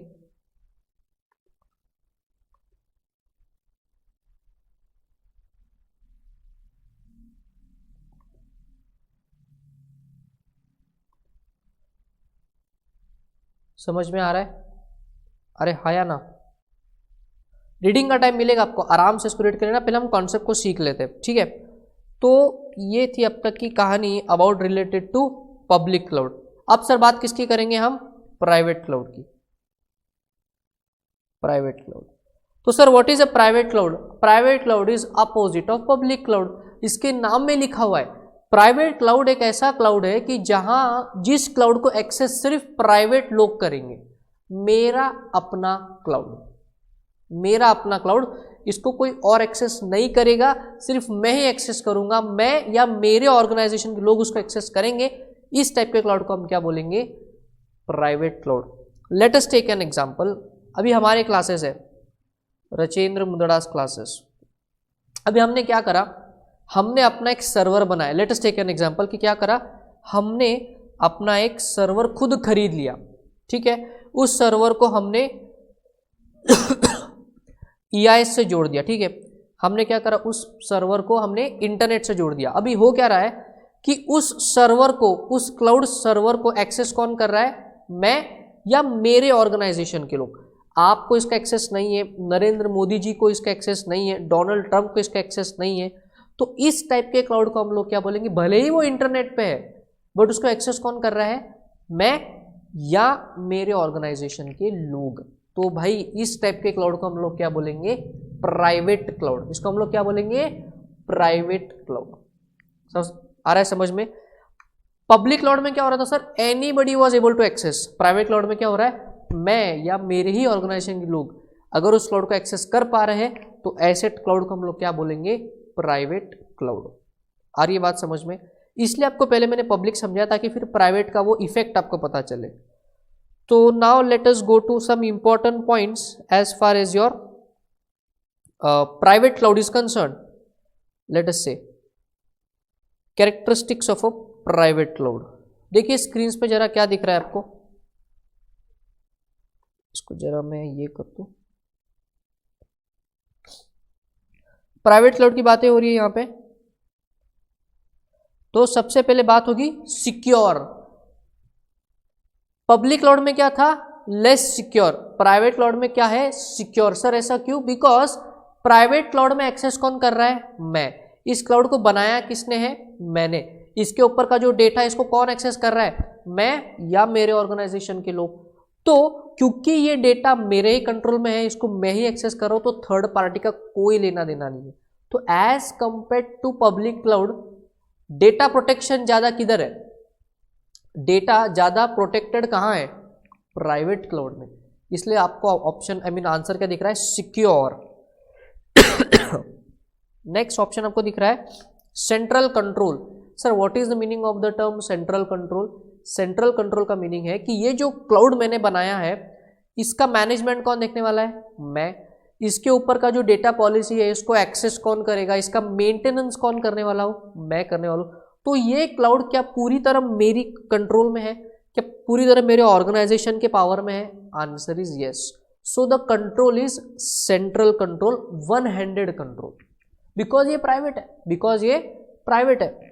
आगे वीक एसएलए। पब्लिक क्लाउड में एसएलए कैसे थे सर? एसएलए का मीनिंग क्या होता है, सर्विस लेवल एग्रीमेंट्स। तो पब्लिक क्लाउड में एग्रीमेंट कैसे थे, स्ट्रिक्ट थे। बट अब क्योंकि ये जो क्लाउड है ना ये मैंने ही बनाया है, तो मैं अपने आप से स्ट्रिक्ट एग्रीमेंट करूंगा या वीक एग्रीमेंट करूंगा, तो थोड़ा बहुत 19-20 चल जाएगा। सी देखिए प्रैक्टिकल में कैसा होता है कि ऑर्गेनाइजेशंस जो अपना प्राइवेट क्लाउड बनाते हैं ना, वो खुद नहीं बनाते, वो क्या करते हैं, आईटी कंपनी को बोलते हैं कि तुम हमको क्लाउड बना के दे दो। अगर मैं मेरा एग्जांपल लूँ तो हमारे ऑफिस के लिए, जैसे मैंने बताया कि रचिन मद्रास क्लासेस के लिए हमने अपना क्लाउड बनवाया, तो मैंने नहीं बनाया, मैंने एक आईटी कंपनी से बनवा के लिया है। एग्जाम्पल लेते, मैंने एक आईटी कंपनी से बनवा के लिया है। तो ये जो एग्रीमेंट है ये पब्लिक क्लाउड में बहुत स्ट्रिक्ट थे, बिकॉज वो जनरल पब्लिक की बात हो रही थी वहां पे। यहाँ पे ये चीज मेरे लिए, तो मैं अपने आप से बहुत ही स्ट्रिक्ट रहूंगा, या थोड़ा बहुत 19-20 चल जाएगा, थोड़ा बहुत 19-20 चल जाएगा ना। तो as compare to public cloud, private cloud में जो एग्रीमेंट होते हैं वो थोड़े से वीक होते हैं, वो थोड़े से सॉफ्ट होते हैं। और पब्लिक क्लाउड में कैसे थे, स्ट्रॉन्ग थे, स्ट्रिंजेंट थे। समझ में आ रहा है? तो प्राइवेट क्लाउड के ये 3 खास बातें, कौन कौन सी कैरेक्टरिस्टिक्स की अगर मैं बात करूं तो डेटा ज़्यादा सिक्योर है तो इट इज सिक्योर, उसके बाद सेंट्रल कंट्रोल है, मेरा अपना कंट्रोल है, और अगर हम एसएलए की बात करें तो कैसे, स्ट्रिंजेंट है कि वीक है, वीक एसएलए, वीक एसएलए। तो this was all related to your private cloud. अभी क्योंकि चीज़ें अभी आपको थोड़ी थोड़ी समझ में आने लगी है, इसलिए समझने में आप आसानी होगी। अगले टाइप के क्लाउड पे हम लोग जा रहे हैं, and the concept here is about the community cloud. Sir what is the meaning of the term community cloud? Community cloud मतलब एक ऐसा क्लाउड जिसको एक्सेस एक स्पेसिफिक ग्रुप ऑफ पीपल करेंगे। बहुत ही सिंपल सा example, let us example take कि institute of chartered accountants of India ने एक अपना क्लाउड बनाया, और ये मेंबर्स के लिए बनाया, आईसीआई के मेंबर्स के लिए बनाया। तो बोला कि इंडिया में जितने भी चार्टर्ड अकाउंटेंट्स हैं, तो इंडिया में एट प्रेजेंट अभी कितने चार्टर्ड अकाउंटेंट्स हैं, ऑलमोस्ट 3,15,000। तो 3,15,000 chartered accountants are accessing one cloud. Whether this chartered accountants is a community of people, answer is yes. And whether this one community is accessing that cloud, no other person other than we chartered accountants are accessing that cloud. इसीलिए उस cloud को हम लोग क्या बोलेंगे, community cloud. एक और example, जैसे इंस्टीट्यूट ने बनाया ना western Indian chartered accountant student association, northern Indian chartered accountant student association. तो इंडिया में जितने भी सीए स्टूडेंट्स हैं उन सब के लिए इंस्टीट्यूट ने बनाया ना क्लाउड कैंपस। पता ही नहीं पता है आपको? आईसीआई के वेबसाइट पे अगर आप जाओगे तो वो जो आईसीआई क्लाउड कैंपस है या डिजिटल लर्निंग हब बनाया है, वो किसके लिए बनाया है? वो स्टूडेंट्स के लिए बनाया है। तो सिर्फ सीए स्टूडेंट्स के लिए है या पब्लिक एट लार्ज है? नहीं, सिर्फ सीए स्टूडेंट के लिए है। तो क्या सीए स्टूडेंट्स एक कम्युनिटी है अलग? यस। तो सभी बच्चे, सभी सीए स्टूडेंट्स की कम्युनिटी उस क्लाउड कैंपस को एक्सेस करेगी। इसलिए वो जो आईसीआई का जो क्लाउड कैंपस है उसको हम लोग क्या बोलेंगे? Community cloud. सर उसको हम प्राइवेट क्लाउड क्यों नहीं बोलेंगे? एक सवाल आपके मन में आ रहा होगा। प्राइवेट क्लाउड में क्या होता है कि सिर्फ एक ऑर्गेनाइजेशन या उसके लोग उसको एक्सेस करते हैं। यहां पे सिर्फ अगर एक सीए स्टूडेंट उसको एक्सेस कर रहा होता तो वो प्राइवेट क्लाउड होता, बट यहां पे एक सिर्फ प्राइवेट नहीं है, इट इज नॉट पब्लिक। पूरा पब्लिक भी नहीं है, पूरा प्राइवेट भी नहीं है, बट एक स्पेसिफिक कम्युनिटी के लिए है। इसीलिए ऐसे क्लाउड को हम लोग क्या बोलते हैं? Community cloud. समझ में आ रहा है?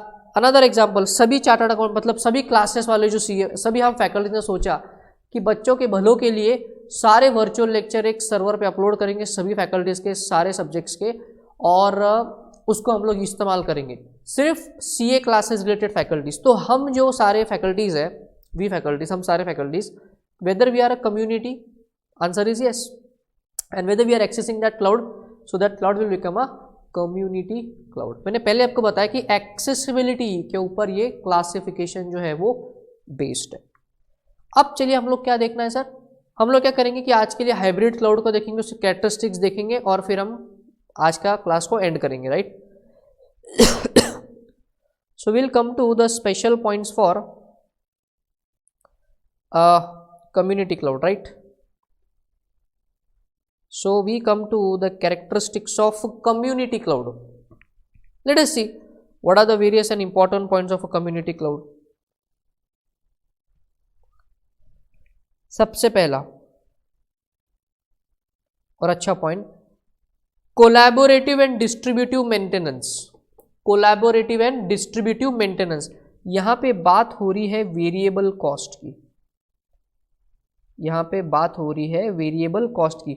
आप इमेजिन करो ना, सभी क्लासेस वालों ने मिलके एक क्लाउड बनाया, क्लाउड कंप्यूटिंग वाला सर्वर बनाया और उसको सभी लोग एक्सेस कर रहे हैं। तो उस क्लाउड को मेंटेन करने का जो खर्चा आएगा वो एक फैकल्टी देगा या सब फैकल्टी में कंट्रीब्यूशन आएगा? सब फैकल्टी में कंट्रीब्यूशन आएगा। तो जब सब फैकल्टी में कंट्रीब्यूशन आएगा तो ये सस्ता पड़ेगा या महंगा पड़ेगा?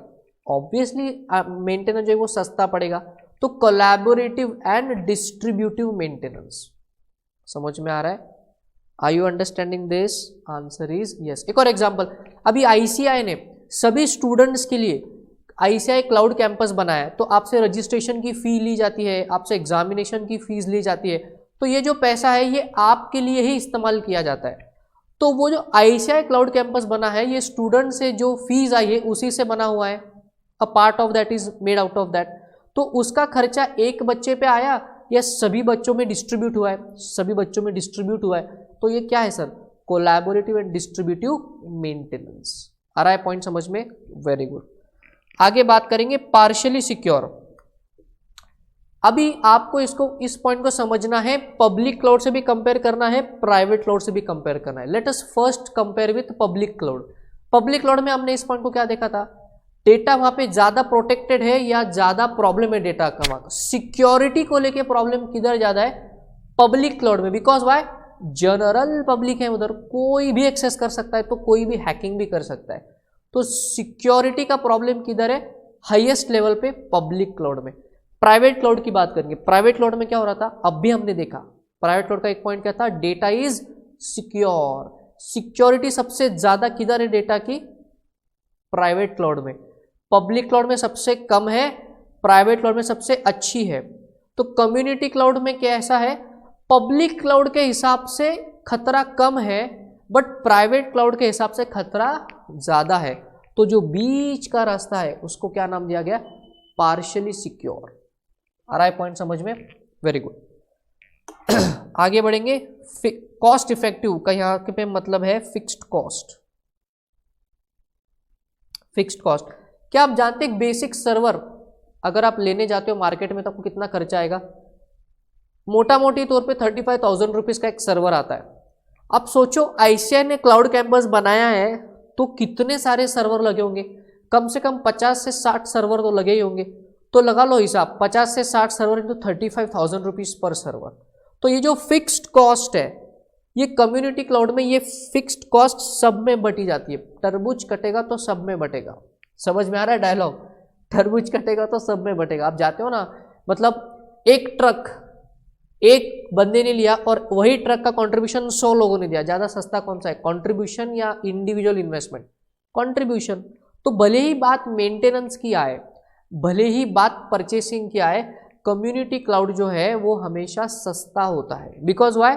Cost is divided in all. तो फिक्स्ड कॉस्ट के रिलेटेड है कॉस्ट इफेक्टिव वाला पॉइंट, और वेरिएबल कॉस्ट के रिलेटेड वाला पॉइंट है कौन सा, वो कोलैबोरेटिव एंड डिस्ट्रीब्यूटिव मेंटेनेंस। और डेटा की सिक्योरिटी की अगर हम बात करेंगे तो इट इज पार्शियली सिक्योर। समझ में आ रहा है? सो ये है ये था एग्जाम्पल किसका, ये था पॉइंट, ये एक्सप्रेशन किसके रिलेटेड, कम्युनिटी क्लाउड के related. Are you understanding the points? Very good. अब आज के आखिरी पॉइंट पे आते हैं, that is hybrid cloud. Hybrid cloud की बात करेंगे। हाइब्रिड क्लाउड में एक ऐसा क्लाउड है जहां पे वो प्राइवेट क्लाउड के भी फीचर है एंड पब्लिक क्लाउड के भी फीचर है। जी हाँ, ये एक ऐसे टाइप का क्लाउड है जिसको जनरल पब्लिक भी एक्सेस करती है और प्राइवेट लोग भी इसको एक्सेस करते हैं। अच्छा सर, ऐसा पॉसिबल है क्या? Answer is yes. मैं पहले आपको थोड़ा सा मॉडल समझाता हूँ, फिर मैं आपको एक रियल लाइफ एग्जाम्पल बताऊंगा तो आपको पूरी चीज समझ में आएगी। अब ये एक क्लाउड है, लेट अस से एग्जाम्पल, इसका 80%, जो इसका 80% हिस्सा है, इस 80% को सिर्फ एक ऑर्गेनाइजेशन या उसके लोग अगर एक्सेस करते हैं तो ये 80% part is what, private access, और इसका 20% part is accessible to general public. तो हम इसको बोलेंगे पब्लिक एक्सेस। बट ये पूरा कंप्लीट एक ही क्लाउड है। ऐसे टाइप के क्लाउड को हम क्या कहते हैं, हाइब्रिड क्लाउड, जिसका कुछ पार्ट सिर्फ प्राइवेट एक्सेस के लिए है और कुछ पार्ट पब्लिक को एक्सेस के लिए अवेलेबल है। ऐसे क्लाउड को हम लोग क्या बोलेंगे, hybrid cloud. Let me give you N example of my office only. हमारे ऑफिस में हमने एक क्लाउड कंप्यूटिंग का सर्विस जो लिया हुआ है and it is a hybrid cloud. Yes, you got me correct. हमने हमारे ऑफिस के लिए, जैसा आप लोग को स्क्रीन पे दिख रहा है, ये इंटरनेट के सामने लाइव है आपके सामने, ये जो हमारा क्लाउड है CA ERP, it is a perfect example of a hybrid cloud. अब देखिए जरा, मैं इसमें लॉग इन करता हूं।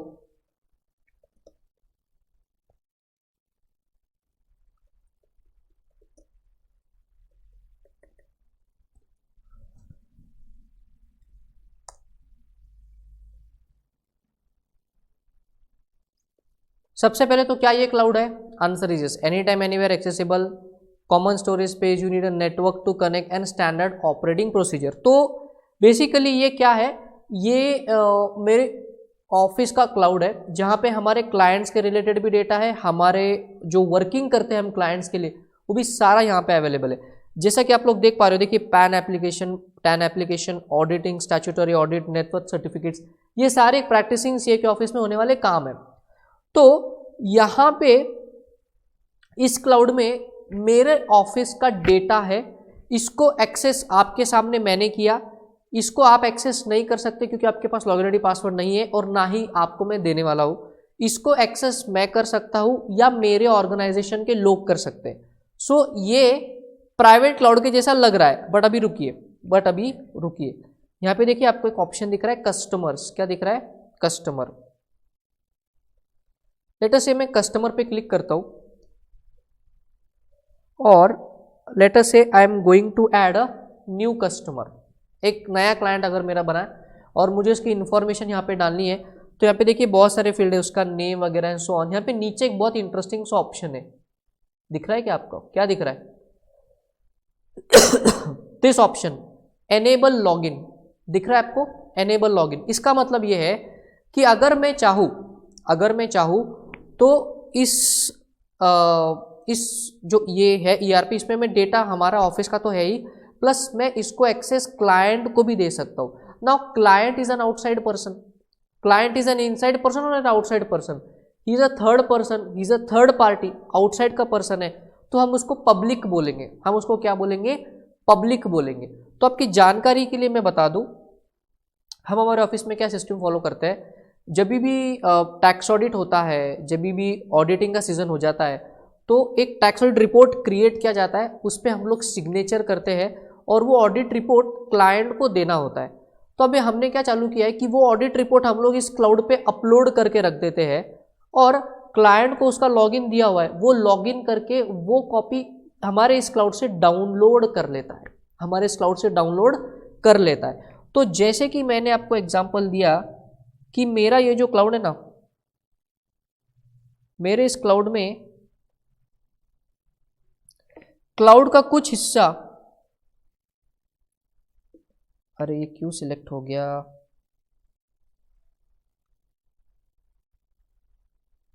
क्लाउड का कुछ हिस्सा क्लाइंट को एक्सेस करने को दिया है और मेजॉरिटी उसका हिस्सा हम लोग इस्तेमाल करते हैं।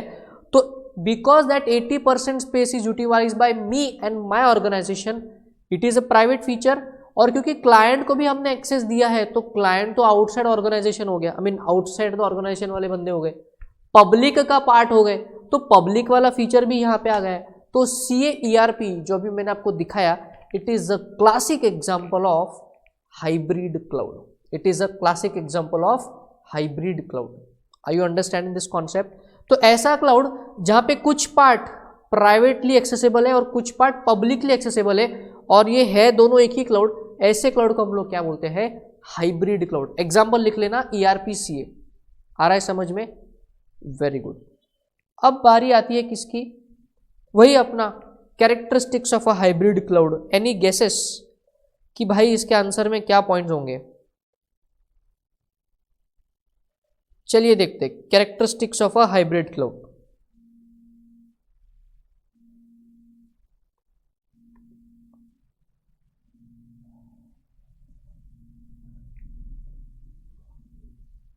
Late us come to the concept of hybrid cloud. So hybrid cloud में जैसा कि आपने देखा, there are important points like, oh sorry यहाँ पे ये हो गया select, scalable, partially secure, stringent SLN, complex cloud management. तो सबसे पहले बात करेंगे स्केलेबल की। आई गेस ये पॉइंट अब आपको एक्सप्लेन करने की जरूरत नहीं है, because every cloud is scalable. Her cloud की कैपेसिटी को एक्सपांड किया जा सकता है, तो क्या इसकी भी कैपेसिटी को एक्सपांड किया जाएगा? Answer is yes. तो स्केलेबल ये भी है। पार्शियली सिक्योर, बिकॉज पब्लिक भी है प्राइवेट भी है, पब्लिक भी है प्राइवेट भी है, तो क्या दोनों के फीचर है? पब्लिक को देखेंगे तो लेस सिक्योर है, प्राइवेट को देखेंगे तो बहुत सिक्योर है, ये बीच का ऑप्शन है, इसलिए कम्युनिटी क्लाउड की तरह ये कैसा है? Partially secure. SLA की बात करेंगे, अभी सर्विस लेवल एग्रीमेंट। सर यहाँ पे स्ट्रिक्ट क्यों है? सी, जहां कहीं भी जनरल पब्लिक की बात आती है और उनके साथ वाले एग्रीमेंट की बात आती है, तो वो हमेशा स्ट्रिक्ट होता है, वो हमेशा स्ट्रिक्ट होता है। भले ही हमारे उस CA/ERP क्लाउड में 80% स्टोरेज स्पेस या 80% यूसेज प्राइवेट है, बट क्लाइंट को भी हम एनेबल दे रहे हैं ना, client is a part of public, तो क्या पब्लिक भी एक्सेस कर रहा है क्या क्लाउड को? Answer is yes. तो उनके साथ हमारे एग्रीमेंट्स कैसे होंगे? वीक या स्ट्रॉन्ग? स्ट्रॉन्ग एग्रीमेंट्स, तो स्ट्रिंजेंट SLA। और लास्ट में क्या दिख रहा है? Complex cloud management. Sir because it is a mix and match of both. आपको 80% प्राइवेट एक्सेस देना है, 20% पब्लिक एक्सेस देना है, तो ये बोलने के लिए बड़ा आसान होता है, बट इसको कंस्ट्रक्ट करना बहुत ही ज्यादा, क्या कहते हैं उसको, कॉम्प्लेक्स होता है, राइट? सी, पब्लिक क्लाउड में क्योंकि ये पब्लिक है तो उसका स्ट्रक्चर फिक्स है, प्राइवेट क्लाउड में ये प्राइवेट है तो उसका स्ट्रक्चर फिक्स है, तो दोनों का मैनेजमेंट स्टाइल अलग है। बट हाइब्रिड क्लाउड में क्या होगा? आपको प्राइवेट वाले का भी नॉलेज लगेगा मैनेजमेंट का, और पब्लिक वाला भी मैनेजमेंट का नॉलेज लगेगा। तो एज सच मैनेजमेंट के एंगल से कॉम्प्लेक्स मैनेजमेंट ज्यादा किधर है? हाइब्रिड क्लाउड में। इसीलिए स्पेशल पॉइंट क्या दिया हुआ है?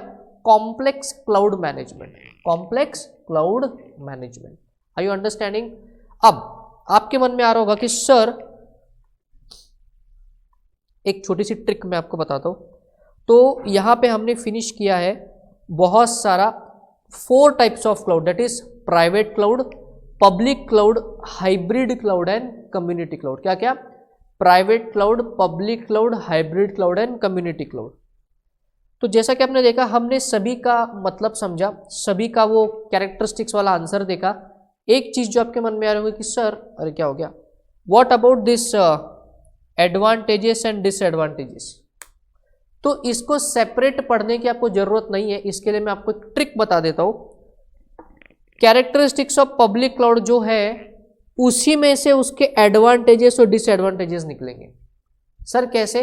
Late us take an example. Characteristics of private cloud क्या थे? Data was more secure, right. उसके बाद क्या था? सेंट्रल कंट्रोल था, सेंट्रल कंट्रोल था, बराबर। तो सेंट्रल कंट्रोल है, डेटा सिक्योर है, ये तो हो गए positive points. Sir what about disadvantages? इसका खर्चा बहुत आता है, क्योंकि क्लाउड मेरा है, एक्सेस मैं कर रहा हूं, तो पूरा खर्चा मुझे बेयर करना पड़ेगा। तो क्या ये कॉस्टली है? हाँ। इसका मैनेजमेंट करना भी डिफिकल्ट है, इसका मेंटेनेंस कॉस्ट भी मेरे को आएगा। फिक्स्ड कॉस्ट, वेरिएबल कॉस्ट, दोनों किसको बेयर करना है? मुझे बेयर करना है। तो ये पॉइंट आएंगे आपके निगेटिव पॉइंट्स में।